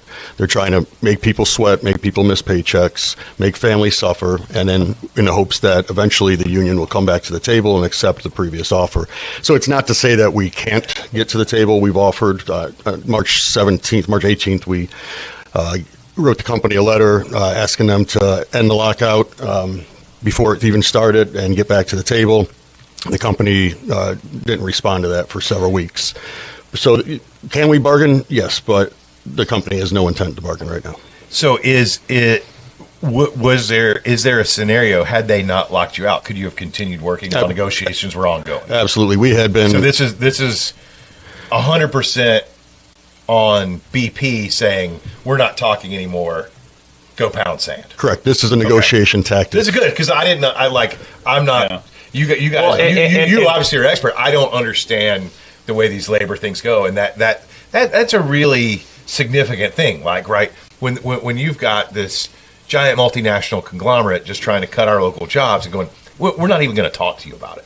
To me, that's and that was something we talked about last week. Was that this really is, again, I'm on the outside of this, but it's clear by watching what they're doing that they're just attempting to sweat you guys out.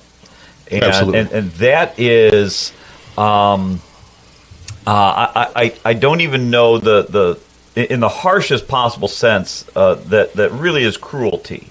Because, again, you've got hundreds of folks here that are 800. Families attempting to every one of those guys, you said you've been rolling 24/7 pickets, every one of those guys and gals wants to go in and work. They want to go in, they want to do their job, they want to earn a wage, they want to go home, they want to take that money, and they want to enjoy it with their family. And for the tactic to be, no, we're going to watch you starve from the outside of here while other folks come in and do this, probably not to the same level that your guys are trained to do it.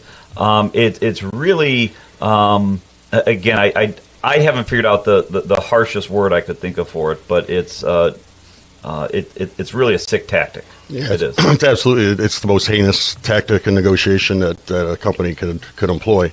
And Brent, to your point about could we have continued bargaining, I've seen cases where companies and unions have rolled their contract for over a year on rolling extensions while they continue to try to bargain. People continue to work, and you try to find. And they do that in pro sports a lot, right? Absolutely. I mean, there's an analogy there. And some will do a rolling extension for a month. Some will have 24-hour rolling extensions of, hey, while we're still negotiating, we're going to work under the legal contract, and we're just going to let that ride because operations need to continue while we are still working in good faith. And again, when you lock the other side out, I think you've stopped operating in good faith there, because at least as you're at the table, it may be long, frustrating nights. You may be throwing tablets of paper at each other, but you're still trying to communicate, still trying to work that out. To lock out, that's pretty egregious. Yeah, I mean, but again, as I mentioned last time when I was talking to Jim,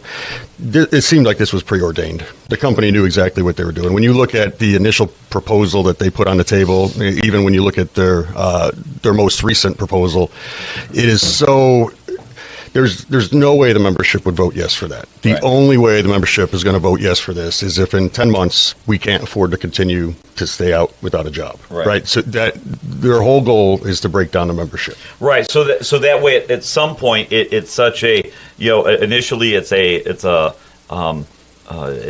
damning psychologically, but then after a while, you and your members, you just can't call up Verizon and say, hey, we've got the situation, I can't pay my bill. At some point, these bills are due, and so it seems, again, like BP is saying, at some point, they're going to think oatmeal's better than no meal, and they'll come back and they'll take whatever we give them. And it doesn't bode well when it sounds like each time they came back with an offer, it was worse than the previous one. So, they may feel like they have the ability to... when you guys do get back together, have an even worse one. And that, let me take this. you're locked out, you're not negotiating now. Has there been any conversation about, okay, we'll get back in a week, or is it each day you're just waiting for a phone call? There has been. The company reached out last week and offered to get together the week of April 13th. But our position is end the lockout and get back to the table. Yeah. For us to go back to the table with the last proposal on the table, it's not going to go It anywhere. does us no good. Right. What are we going to do? Sit there and stare at each other, yell at each other? They need to put people back to work and get back to the table. And if they want to get a third party involved to help mediate, to help get through some differences, but they don't. You could tell from the very beginning that their goal has never been to get a fair contract. Right. One thing that I've noticed, so right now you aren't the only union in the neighborhood that's been locked out. We have some of this. We have this going on at NIPSCO now, and one of the questions I have is NIPSCO in the last 24, 48 hours has been what appears to be pushing back a little bit on social media. They have been saying, well, these are this is what our folks make. This is what they want to work. This is what they don't want to work. NIPSCO's initiated almost a public PR battle justifying their stance on it. Has BP done, and I haven't seen anything, but again, I'm not dialed into all of it. Has BP done any pushback at all, or have they just gone radio silent? I'm not noticing anything in the media. They do have, they put out employee bulletins. They have a website so our members see them immediately when they put out a bulletin. Plant manager will put out videos, and there's a lot of misinformation that's being spread. The company's continuing to tell the workers that are locked in that the union refuses to meet. Again, that's not true. We offered to meet the day that they locked us out, but they need to end the lockout in order for us to have any kind of fruitful conversations. This is I was just handed this like a real news studio here. That's not trying to be we're not pretending to be a bunch of podcasters. Yeah, paper still. Yeah, paper here. Hey, you see? I'm looking here. I've got a stack of paper. This is from Local 71 from you guys. This is from April 3rd. Standing together, a list of supporters of the union. We want to recognize and thank local businesses who have shown solidarity to our union by displaying support signs in their window. And for those of you watching, I'll do this for those listening. But for those of you watching, there are, I don't believe I'm exaggerating when I say hundreds of businesses all throughout Chesterton, Crown Point, Hammond, Hebron, Highland, Hobart, Couts, Lake Station, Lowell, Maryville, Michigan City, Munster, Portage, Porter, Cherville, Thaler, Valparaiso, Whiting. I mean, they're all over. Well, Calumet City, Chicago, Linwood. You know what? I was just thinking about that. I was reading that list, and it's amazing. All of those businesses, and I'm on that list too, but that are displaying the sign. You know, our friend Steve gave me one a few weeks ago, and I hung it in the window. But I was just thinking about this, and I'm gonna challenge a lot of these guys to do a little more. So at Docks, our employees get 50% off when they come in, and for the duration of this, and I'll make this available to the NIPSCO guys that are locked out too. If you come in Docks, bring your union ID, and I'll give you 50% off for you and your family for a meal for as long as you guys are locked out. And I'd like to challenge everybody else. There's a lot of restaurants on that thing. I'd like to challenge everybody else to do the same, to support these guys that support us, you know, that are our friends and neighbors and our sports coaches and our customers. And I think hanging the sign up is great, and we support you, but let's put the rubber where it meets the road. Well, and I think if I was BP, sorry, I didn't mean to interrupt. I kind of do that here. I would think as support like this grows, I mean, this has to be troubling for a corporation, because if I was you know, doing Bob's Taco Stand and I did something wrong, and then all of a sudden I got all these neighboring businesses say, "Hey, we don't like what you're doing." I get that they are what are they, London?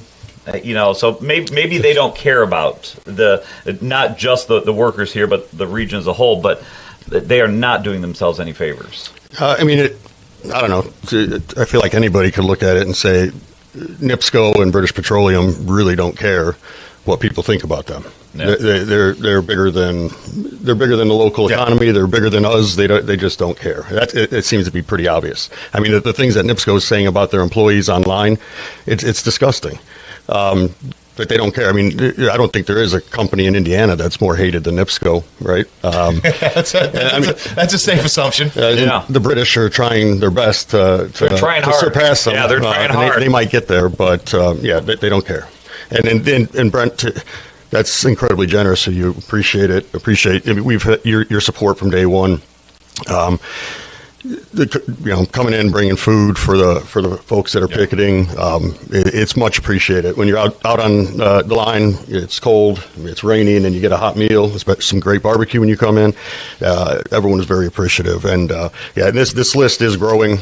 We actually ran into a point where we ran out of signs, so we're at a standstill till we got more signs. Yeah.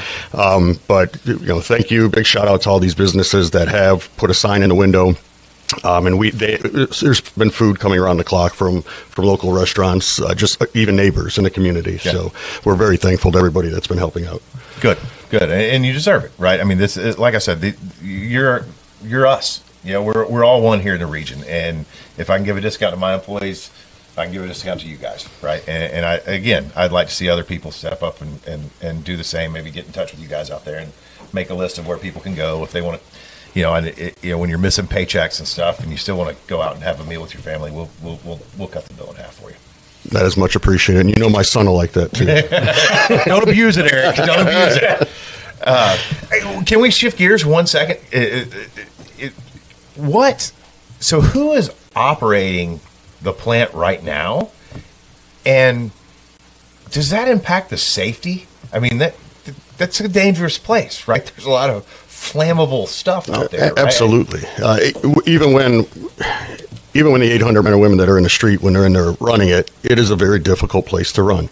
There's a lot of old equipment. There's a lot of equipment that just doesn't work the way it's supposed to. And people do a heck of a job of keeping it together. We've had a couple of major incidences in the last couple of years that the community is well aware of. And that was with our members that were able to jump into action and get things under control before it turned devastating. Now we've got supervisors, superintendents, administrative staff, engineers are running the plant with the assistance of some out of town, for lack of a better term, scabs. They're coming up from down south, and they're helping assist to run the plant. Do you think that is a increased safety risk? Because it certainly sounds that way. It absolutely is. I mean, we just saw another release last night, putting catalyst into the air. Not sure the details of what happened, but it's a matter of time before something happens. They're really playing a dangerous game here. It's not good for the people. Listen, the people that are inside there are our friends too. We have husbands and wives that one's on the inside, one's on the outside. Yeah. Everyone, it's a small community, right? Those are our friends, those are our family that are in there running it. So everyone's kind of put in a bad spot. We don't want to see anything happen to the people that are in there. We don't want to see anything happen to the plant because we need something to go back to when this is all over. But I'm very worried about the safety of the plant, the safety of the community. Wow. Yeah, that's. You want to take a call? Eric, you want to take a call? Sure. Go ahead. Good morning, caller. You're on the air. Yeah, hi, guys. As somebody that worked out there for 30 years, thank God never had to go through a strike. But I wonder what the BP's motivations are. I mean, they're a multinational company. I would imagine they got some bean counter in London that looks at the cost of labor around the world, and the United States is probably one of the highest in the world. And they just made a unilateral decision that we've got to cut personnel. I've read in the paper they want to switch more over to AI, but the thing they don't understand, AI is computer programming. It does not think out of the box. Human beings do. And like you guys are talking about safety, and what happens when the computer glitches or something like that, and there's nobody to actually use their imagination to see what the real problem could be outside of the programming? I mean, this is like you guys mentioned, it's a dangerous place, and it right in the heart of a community like it is. It just seems like BP could care less about public safety. And it just makes no sense at all. I don't understand why they begrudge people making a decent living. What's your take on what they're trying to do here? Yeah, I mean, it's pretty obvious. They just want to eliminate the union. That's their sole goal, is to starve families out, take away all of rights, our bargaining rights for future negotiations, and eventually, I mean, that would topple our union. So it's money. It's absolutely it's greed. Yeah. This is pure greed. It's $7 billion isn't enough. We're the strongest refinery in the Midwest. We're the biggest. We're highly profitable, but now they want to compare us to refineries on the Gulf Coast. Well, the cost of living in the Gulf is not the same as the cost of living is here, and that's not. We're not going to be able to compete on a cost level with the Gulf. But that's their new driver is to lower our wages so that we're closer to the Gulf states. And the other thing you mentioned is that they've got people from out of state up here working in a refinery. How long are they going to be able to operate that place before fatigue sets in? Somebody makes a mistake, I mean, are they planning on keeping these guys here for 6, 8, 10, 12, 15 months, or how does that work? I mean, plus they're out of staters. Whatever money they're making is leaving Indiana, going down south. And so it's draining actually dollars out of our local economy here for a bunch of carpetbaggers to come in here and try to run that place and break the union. I mean, if that, I think BP doesn't stand for British Petroleum anymore. It's like Beyond People. I think that's what they're sending out a big notice to the community here that they could give a rip about the communities they operate in. All they care about is profit. That's all that seems to be their motivation is. Yeah, absolutely. I mean, to the question of how long do they expect them to be in there, there's currently, if you go to LinkedIn, there's a couple of different job recruiting sites. The company is got a third party that's trying to hire people on a 6-month contract. I saw one of them to operators. They're offering $127 an hour. So they say that we're making too much, and then they're offering these people more than twice what our members make to come in. And they got to pay expenses and all that stuff. So is it actually costing them money? Absolutely. Well, I mean, we're gonna burn some money in the short term to try to put these guys out of work and then save it in the long term. Absolutely. This is not a today decision. This is a long term decision for them. Okay. Hey, thank you, caller, for that. Okay, guys. We've got a couple more calls we want to burn through before the top of the hour. Thanks again for calling and for sounds like your support for the guys on the line. Caller, you're on the air. Good morning. Hey, good morning. Schulte, Bush here. How are you? Hey, what's up, Bush? How you doing? Hey, I'm just calling in to express my support to you guys, all of your union guys that are out there, and just continue to fight the good fight that you guys are fighting. Obviously, everybody outside of what's going on knows what's going on in regard to what these guys are trying to do to you as far as trying to break your union. And I don't think it's any coincidence either that somehow NIPSCO seems to be doing the same thing, too, at the same time. So I think it's all tied in. But I just wanted to call in and express my support and let you guys know that there are a lot of people behind you. And hopefully in the long run it all works out for you guys. Thank you, Dave. Thank you for your continued support. I got to give a shout out to Dave Sikowski, the founder of the Hammond Chiefs, one of my old baseball coaches, baseball Hall of Fame coach. So thanks for the support, Dave. Okay, good luck. Keep up the good fight, Eric. Absolutely, Bush. Thanks for calling, Joe. We got another one? Nope, no more callers. Okay. So what other, Eric? What other message would you like to get out to the people in the region that we haven't covered thus far? Well, first, it's a big thank you.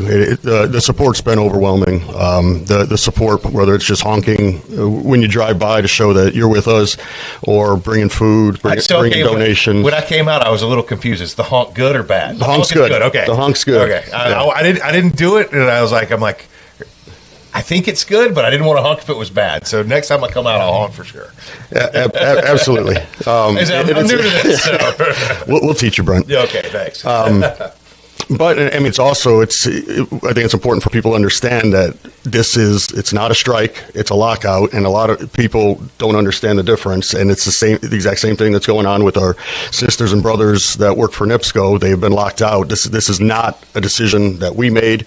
We do reserve the right to go on strike. We had we do a strike authorization vote prior to negotiations, and we had over 98% yes vote to authorize strike in case we needed it. And that's a decision we don't take lightly. We do not want to be in a work stoppage. It's not good for the company. It's not good for us. It's not good for the community. So it is important for people to understand that we've been locked out. This is a decision that British Petroleum made, and it appears to me at least that this decision was made a long time ago. And that's the really salient point here, right? This is not that you guys are refusing to work because you want more money. The company has locked you out and is not letting you work. And it would be very easy for them today to come in and say, let's do a week extension and let's get back to the table and let's work this out and get you guys back on the job. Absolutely. That'd be the right thing to do. Undoubtedly. But I don't foresee that happening anytime soon. We'll continue to try to get them to end the lockout and get us back to the table. We're working with the governor's office. We'll see if that will bear any fruit. There's been a lot of local leaders that have been doing a lot of work behind the scenes to try to put pressure on British Petroleum. But I mean, it's just such a large corporation with such deep pockets that they really don't care what anybody says. You're right. I haven't, to your point of the governor's office been working. Last Friday, you came in, and I think you said this feels like one of the biggest news stories is that Braun went out there, and of course there's all the side conversation about, well, was it just a photo op? Was that?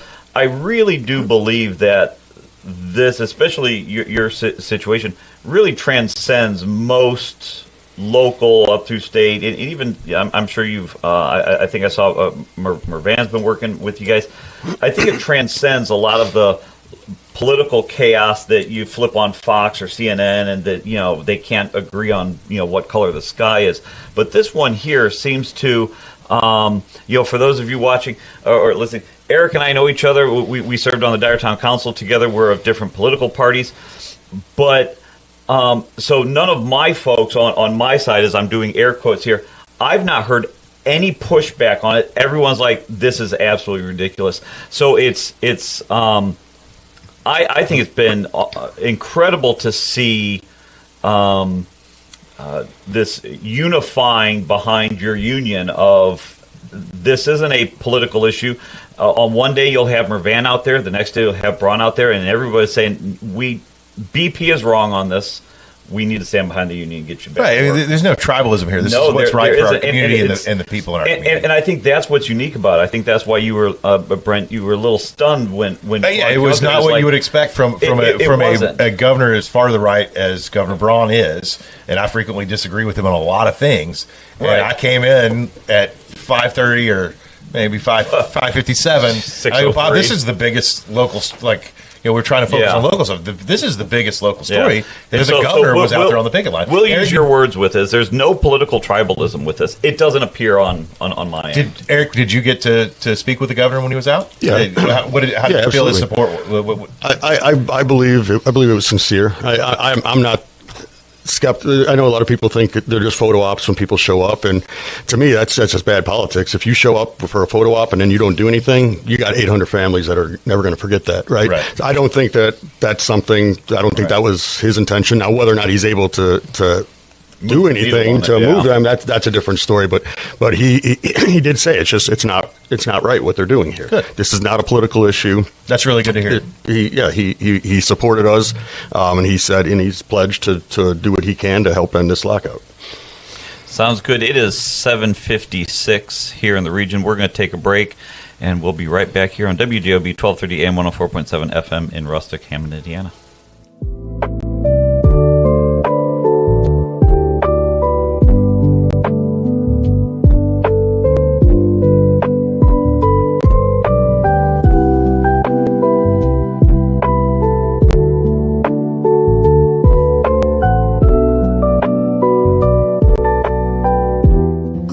Simplest expression. The smallest thing that changes everything. A smile. So easy.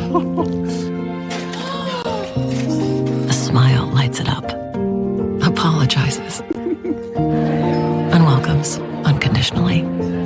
Because the shortest distance between two people is a smile. Thank you. Strachan Van Til, where making life easier starts with a smile. IBEW Local 697 electrical contractors bring the highest standard of electrical work to Lake County homes, schools, and businesses. From everyday fixes to once-in-a-lifetime builds, we don't just get the job done, we get it done right and up to the highest safety standards. When you need electrical work, hire the professionals who power Indiana. Powering Indiana, Lake County, bringing excellence to the job, creating a brighter future for our community. It's the simplest expression. The smallest thing that changes everything. A smile. So easy. A smile lights it up. Apologizes. And welcomes unconditionally. Because the shortest distance between two people is a smile. Thank you. Strachan Van Til, where making life easier starts with a smile. Ogren Insurance, Hammond's oldest family-owned independent insurance agency, now in its third generation providing clients in the Chicago area with products from quality insurance companies to handle your every need. Regardless of driving history, Ogren Insurance can find the right coverage for you at competitive prices. To learn more about the insurance solutions and services we offer throughout Indiana, Illinois, and Michigan, call 219-933-0076 or visit our website, ogreninsurance.com. We're located at 6929 Homan Avenue in Hammond, Indiana. Do business locally with someone you know and trust.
Good morning. Welcome back to WJOB AM 1230 104.7 from the region, Hammond, Indiana, the voice and face. The voice and face is AI. The voice and it face. is 8 o'clock in the region. We want to do traffic and weather as much as Joe doesn't like doing it. Yep, so I will do it quickly. It is 8 a.m. Traffic's bad. It's raining. Yeah. Well, back to you, Bob. Yeah, anybody who watches the YouTube, whenever Joe does weather, you'll see him do this. Looking out the window. Yeah, I mean, you might as well use it. But anyways, it's, like Brent said, it's 8 o'clock in the morning here in the region, so traffic heading into Chicago is going to be god-awful. Heading 41, heading both ways, you're going to start getting some traffic heading into Whiting, but then, once you get into Illinois, 94 West is backed up pretty much all the way from the border into the city. You're going to have a slowdown ramp on the inbound of the Dan Ryan. And then going on to the Stevenson South and North, both pretty backed up in the city. There's going to be another exit ramp closed off the Stevenson. And then finally, the Eisenhower West and East, both backed up significantly in the city near Oak Park and Cicero, as well as 94 East and West, with heavy traffic heading into O'Hare. So that is your traffic for the day. And then for the weather, today, Friday, it is cooler. It was raining a little bit this morning. I'm not sure if it still is, but we got to get that weather dog. We need a weather dog. That would be awesome. Comes back with ice on him. It's snowing. So the real feel is going to be 50, high of 52, and then obviously a little bit of rain. Saturday, though, the rain will go away, and we will have a high of 60, real feel of 65 with a lot of sunshine and a little bit of clouds. And then to end off the weekend is going to be even warmer with a high of 78 and a real feel of 75. The morning and the evening will be very nice, but heading into the late afternoon, you will get some thunderstorm spots. So be wary of that. That is your traffic and weather for the week, and now back to the show. Welcome back. Welcome back. Nobody remembers. I'm too old. Nobody remembers Welcome Back, Cotter.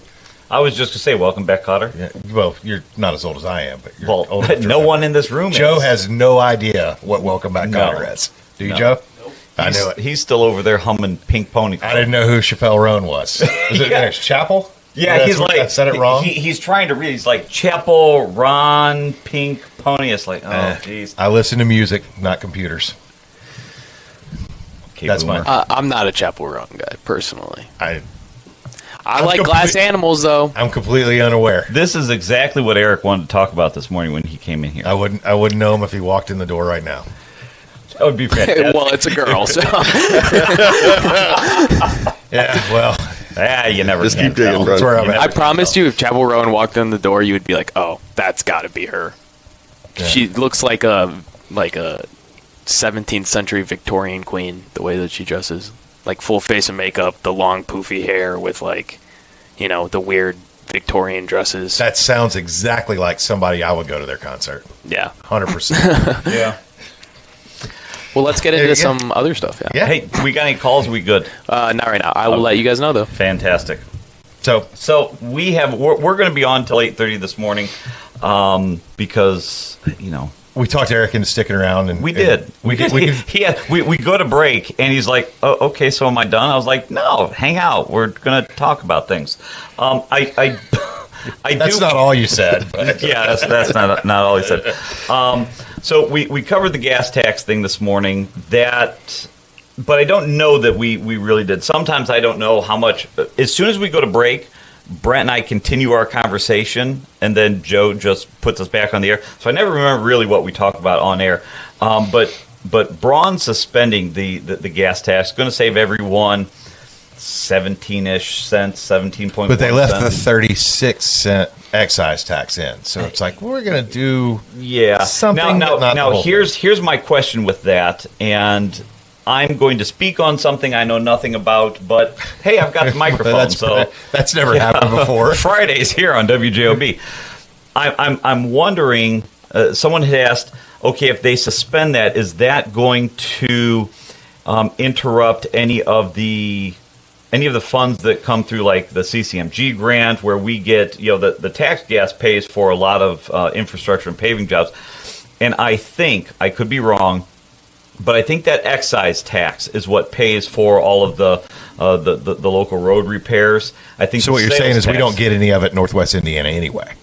Yeah. Well, they cut it initially, and we had to. I think most communities, just to speak in Northwest Indiana, were really complaining about it because we rely. Dyer, for example, relies on for a while we were getting 1.5 million. Now we're down to 1 million. This year we were able to claw back about 800,000 of that. And they're matching grants, but without that, we're doing half the paving. And the problem with maintaining roads is that, one, you're never done. So, Bob, are you pro raising the tax then? Oh gosh, no. I'm pro. I was wondering where he was going with this. I am pro. Sure sounds like it, doesn't it? Here's my Bob Starkey advocates raising all gas taxes. Jeez. And tolls, evidently, is if you're going to use that tax, if you're going to collect the tax, use it for what it's meant to. My guess is that they're using a lot of this to put a Band-Aid on.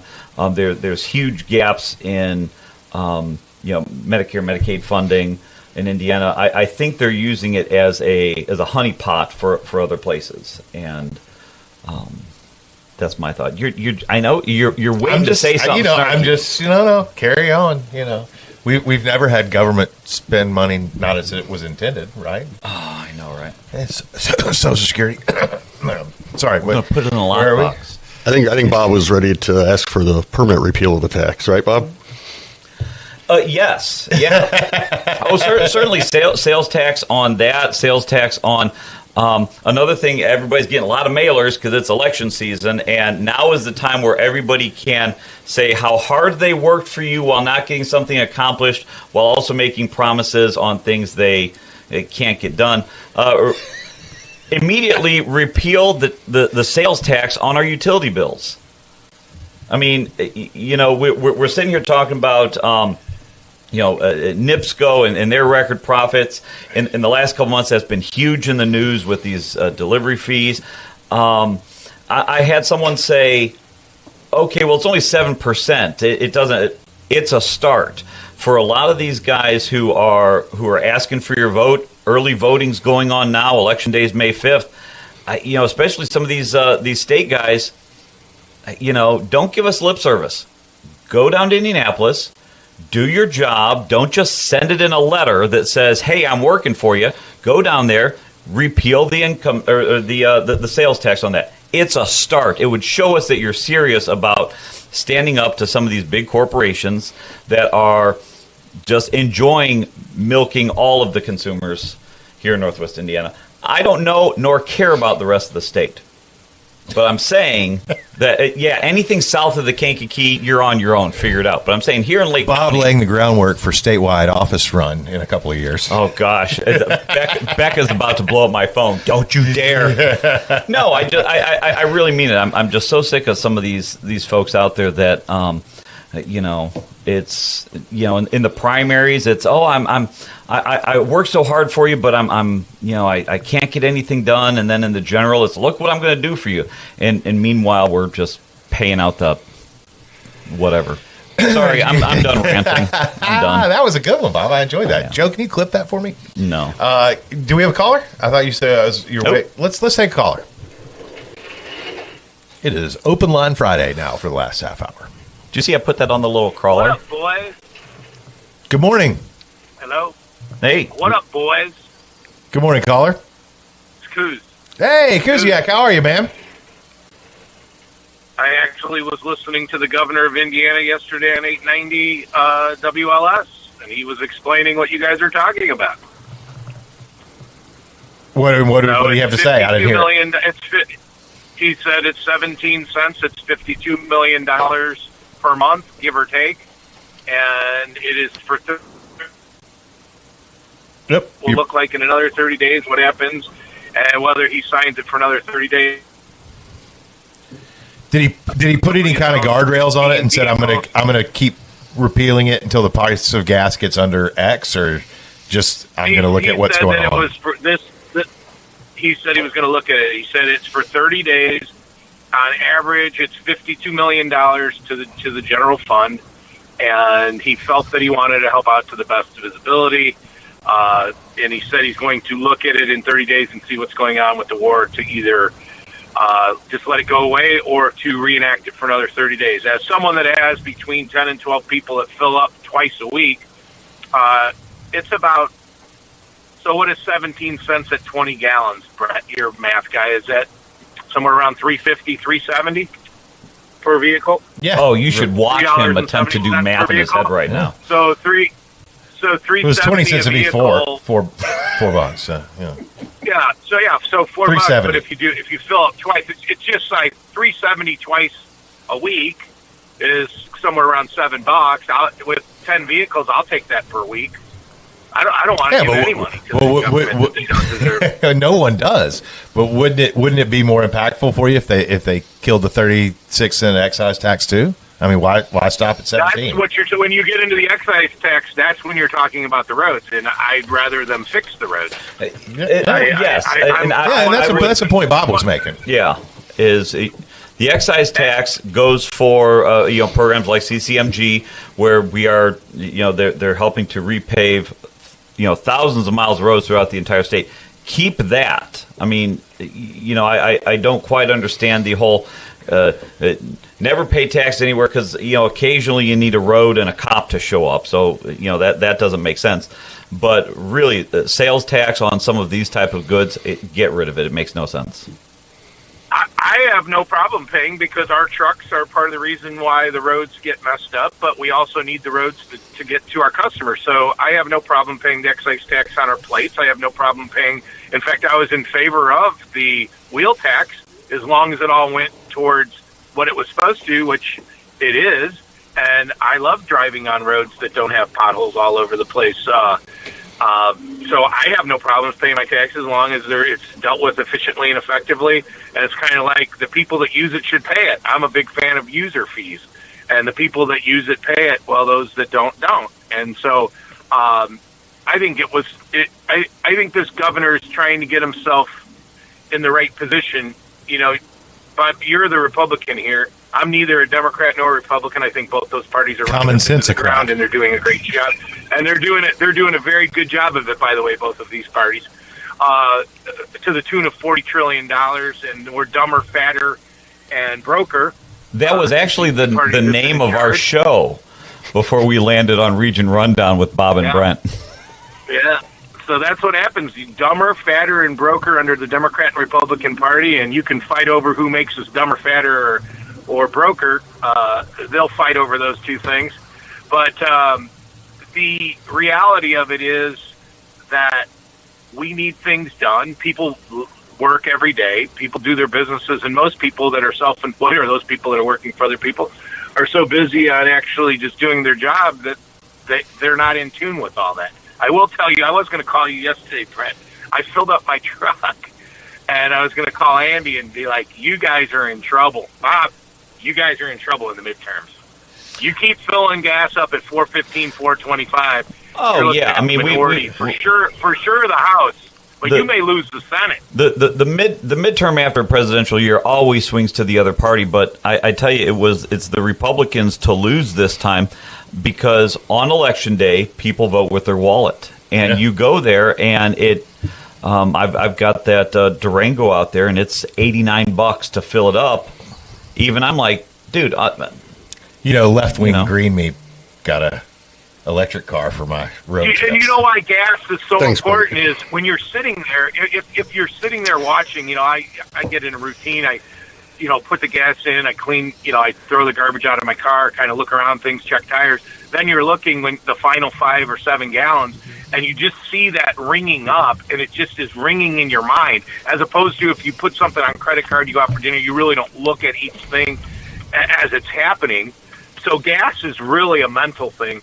And so, it is funny, though. I was watching this morning CNN, and they show Harry Anton. It was $2.98 a year ago. Now, you didn't hear a Democrat in the world giving any credit to the current administration that it was under $3. You didn't hear a peep about that. But the minute that it starts going up, the Democrats become, all of a sudden, they're gas hawks. And they're worried about the petrol world. They wanted to give us wind and EVs for the rest of our lives. But that's the exact same reason. They're the biggest. Yeah, starting after the day after the election, you're going to see a bunch of these Republicans in the House and Senate all of a sudden be concerned with the national debt and spending and balanced budget when they've been in control for this. That's just how it goes. So what do you think happens? Let me ask you a question, Bob. I saw in the paper. So it's going to be interesting in your party battle. The 2 local Senate Republicans that voted against redistricting, and Trump came out and supported Dan Durnell's opponent. Do you think that has enough sway to get either of Dan Durnell or Niemeyer taken out in an internal battle in your party? I don't know that it's certainly flashy to have the president endorse any local. I thought candidates. If he endorsed someone, they never lost. That's what he says, right? Yeah. My endorsements are the best ever. Nobody. Wow, I didn't know Bob had a good Trump man. What do we know about this guy over here? But to your point, multi-talented. I think anybody who would be swayed by a Trump endorsement were probably already keyed into the fact that some of these senators, Durnell and Niemeyer, didn't, I'm using air quotes, vote with the president in the first place. So I don't know that it it adds anything other than maybe a flash in the pan. What I would say to these candidates here, look, it's one thing to run in a primary, it's another thing to run in a general election, and so these folks. That seat is going to be up. So here's what's funny. I'm reading the article. President Trump, who really knows nothing about this area other than that he owned a boat and had the pageant here, the beauty pageant in Gary for a couple of years. He literally called. I mean, I had to laugh. He literally referred to Senator Dan Durnell as a rhino. Now, anybody that knows Dan Durnell, now you can like him, his policies or dislike.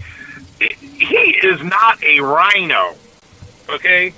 He is 1,000% conservative to the core.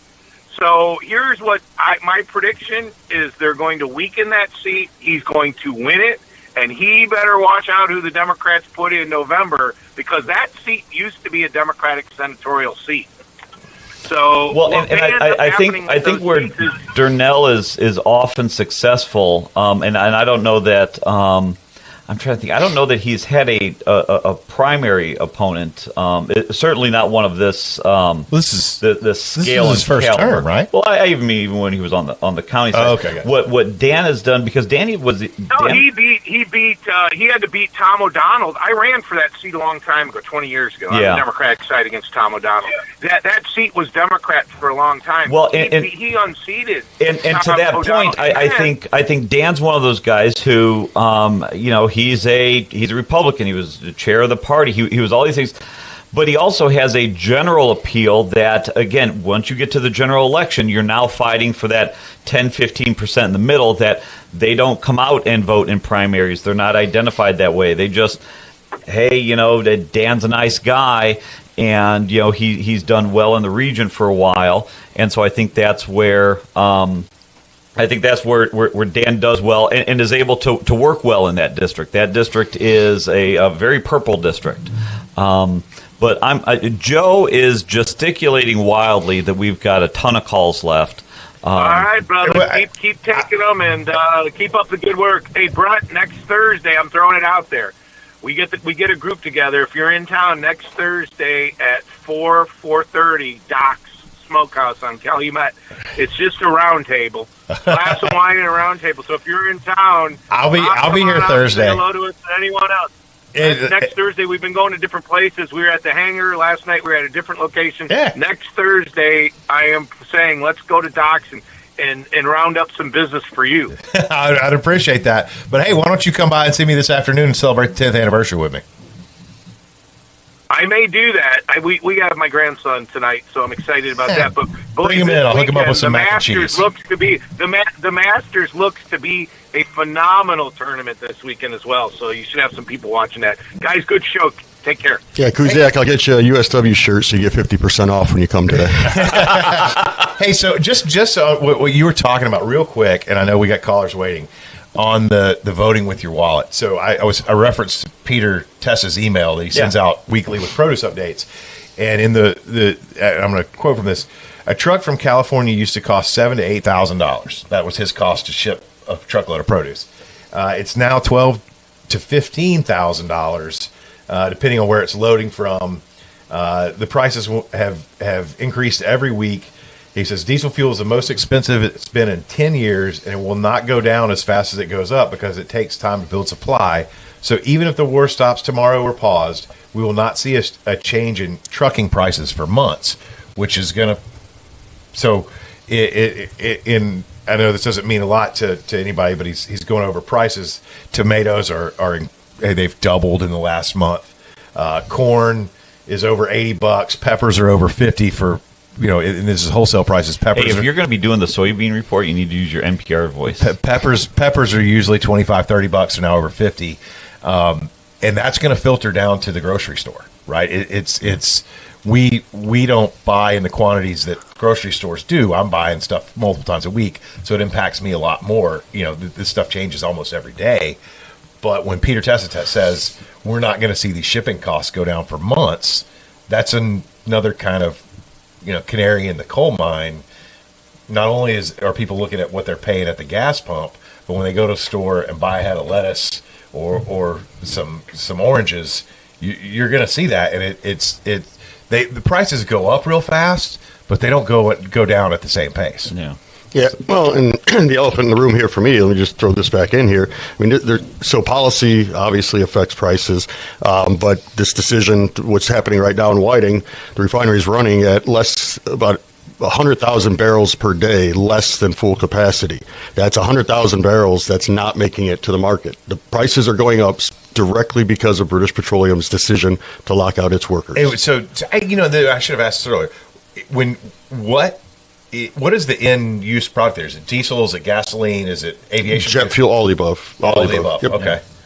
So yeah, I mean, so in a time when things are already tough, BP's making it worse. Which is why you're seeing the governor step in and try to do something to help, ease the pain for consumers. But at the end of the day, this is a business decision that's affecting the community.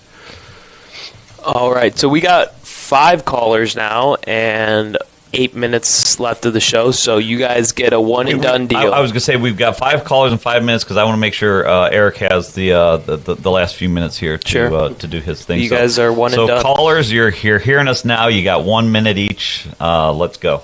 Good morning, caller. You're on the air. Okay, well, they didn't want to do a 1 minute thing, I guess. Sounds good. Next caller. Next caller. Good morning. You're on the air. Good morning, caller. You're on the air. And we're rolling right through them. We're rolling, I guess. You scared everybody away. Nobody's got a minute. Do you have let me make sure I'm doing this right, I guess. No, it's right. There's some guy screaming into his phone somewhere. I'm here. Hello. All right. That's 2 down. Good morning, caller. Good morning. Good morning. It's Trucker Mike. Hey, Trucker Mike. How's it going? Good morning. You've got about a minute and 20 here. Yeah. Good morning, B, J, and B, but top of the morning to you, Ed Schultz. I 100% backing you guys 7-1, 12-775, and 13-796. My page has blown up because I'm dedicating my page to you guys. But I got 1 minute, but I want to ask you a question, okay? I donated something to 12-775, but I was wondering if I buy 2 cases of dog food, the persons that locked 7-1 out, can you get me the address or a name or where I could send 2 cases of dog food to that person? I think we could arrange something like that. Yeah, no. If somebody wants, so like I said, I'm going to challenge the other restaurants to match my deal for you guys. But now I'm going to let you go because I got less than a minute. How people can? But the thing is, sorry. The thing is, we got caller ID. I mean, voter ID and all this ID. So now the restaurants are going to give the 7-1 and the union guys half off. But you ought to get IDs, and when the people that locked you out, charge them double the price for their food in all these restaurants. Done. I'm going to let you go. Get to the ice, but hey, have a good weekend, Ed Schultz. Yeah, Ed Schultz and you guys are doing a wonderful job. Thank you. Thank you. Next caller. Good morning, caller. You're on the air. How you doing, Bob and Brent? Good morning. Wonderful. How are you doing? Oh, let me just say this much when it comes to this whole mess at BP refinery.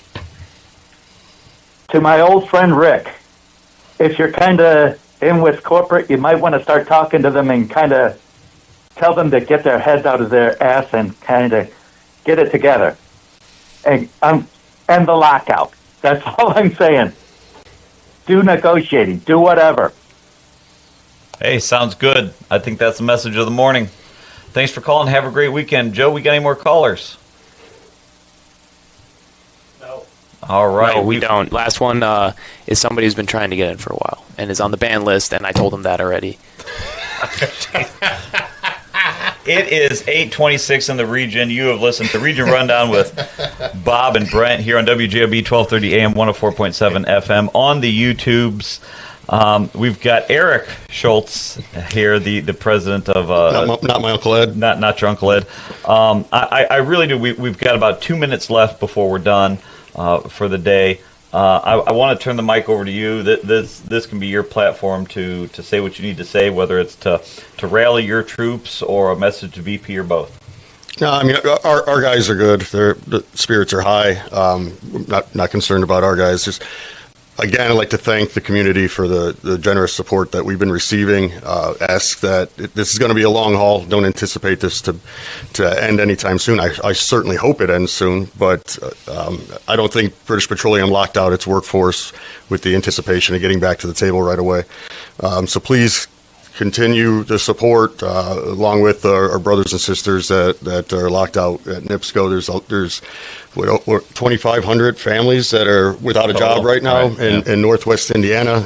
That's clearly, it's going to hurt small businesses. It's going to hurt our local economy, and it's certainly hurting those families. So, but thank you for the support that we have been receiving. I've seen some Pop Warner organizations offering to defer costs for if your parents are locked out, things like that. It goes a long way. Yeah.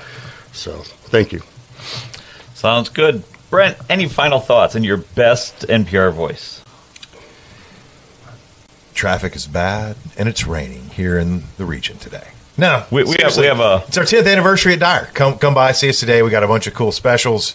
10 wings for $10. Back to our 2016 price on a pork sandwich inside of $10. 10 whiskeys for $10. We're gonna have a lot of fun. I'll be around all day, in and out of the kitchen. If you come in, tell them to holler at me. I'll come out. I'll pour you a drink. I'll say hello. But I look forward to seeing all the great customers and friends we've made over the years. Come by and say hi today. Brent is also going to the shelter today to get me a weather dog. Yeah, we could put him in a room back here. Yeah, right? We could. There's enough rooms back there. I'm gonna find the clip of Louis Grisard telling that joke, and it's gonna make you laugh.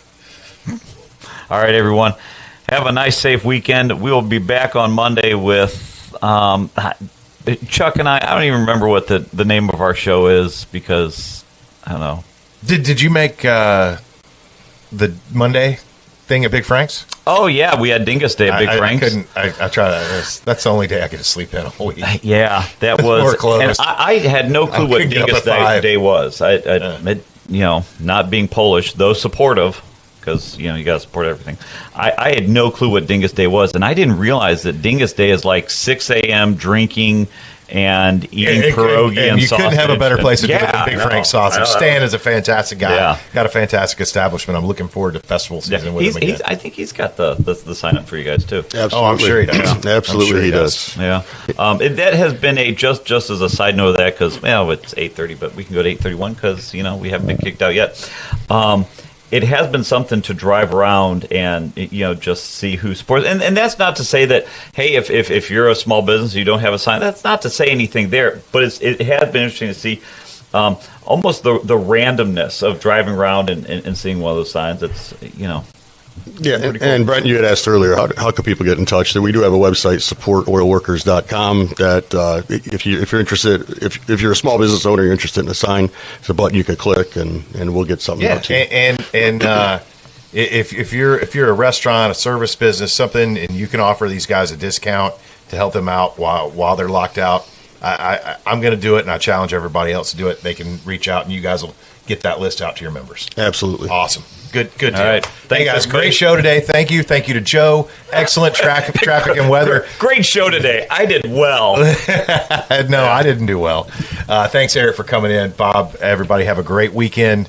We will see you next Friday on the Region Rundown with Bob and Brent, WJOB, the voice and face of the region. The voice and face. Voice and face. As AI would say.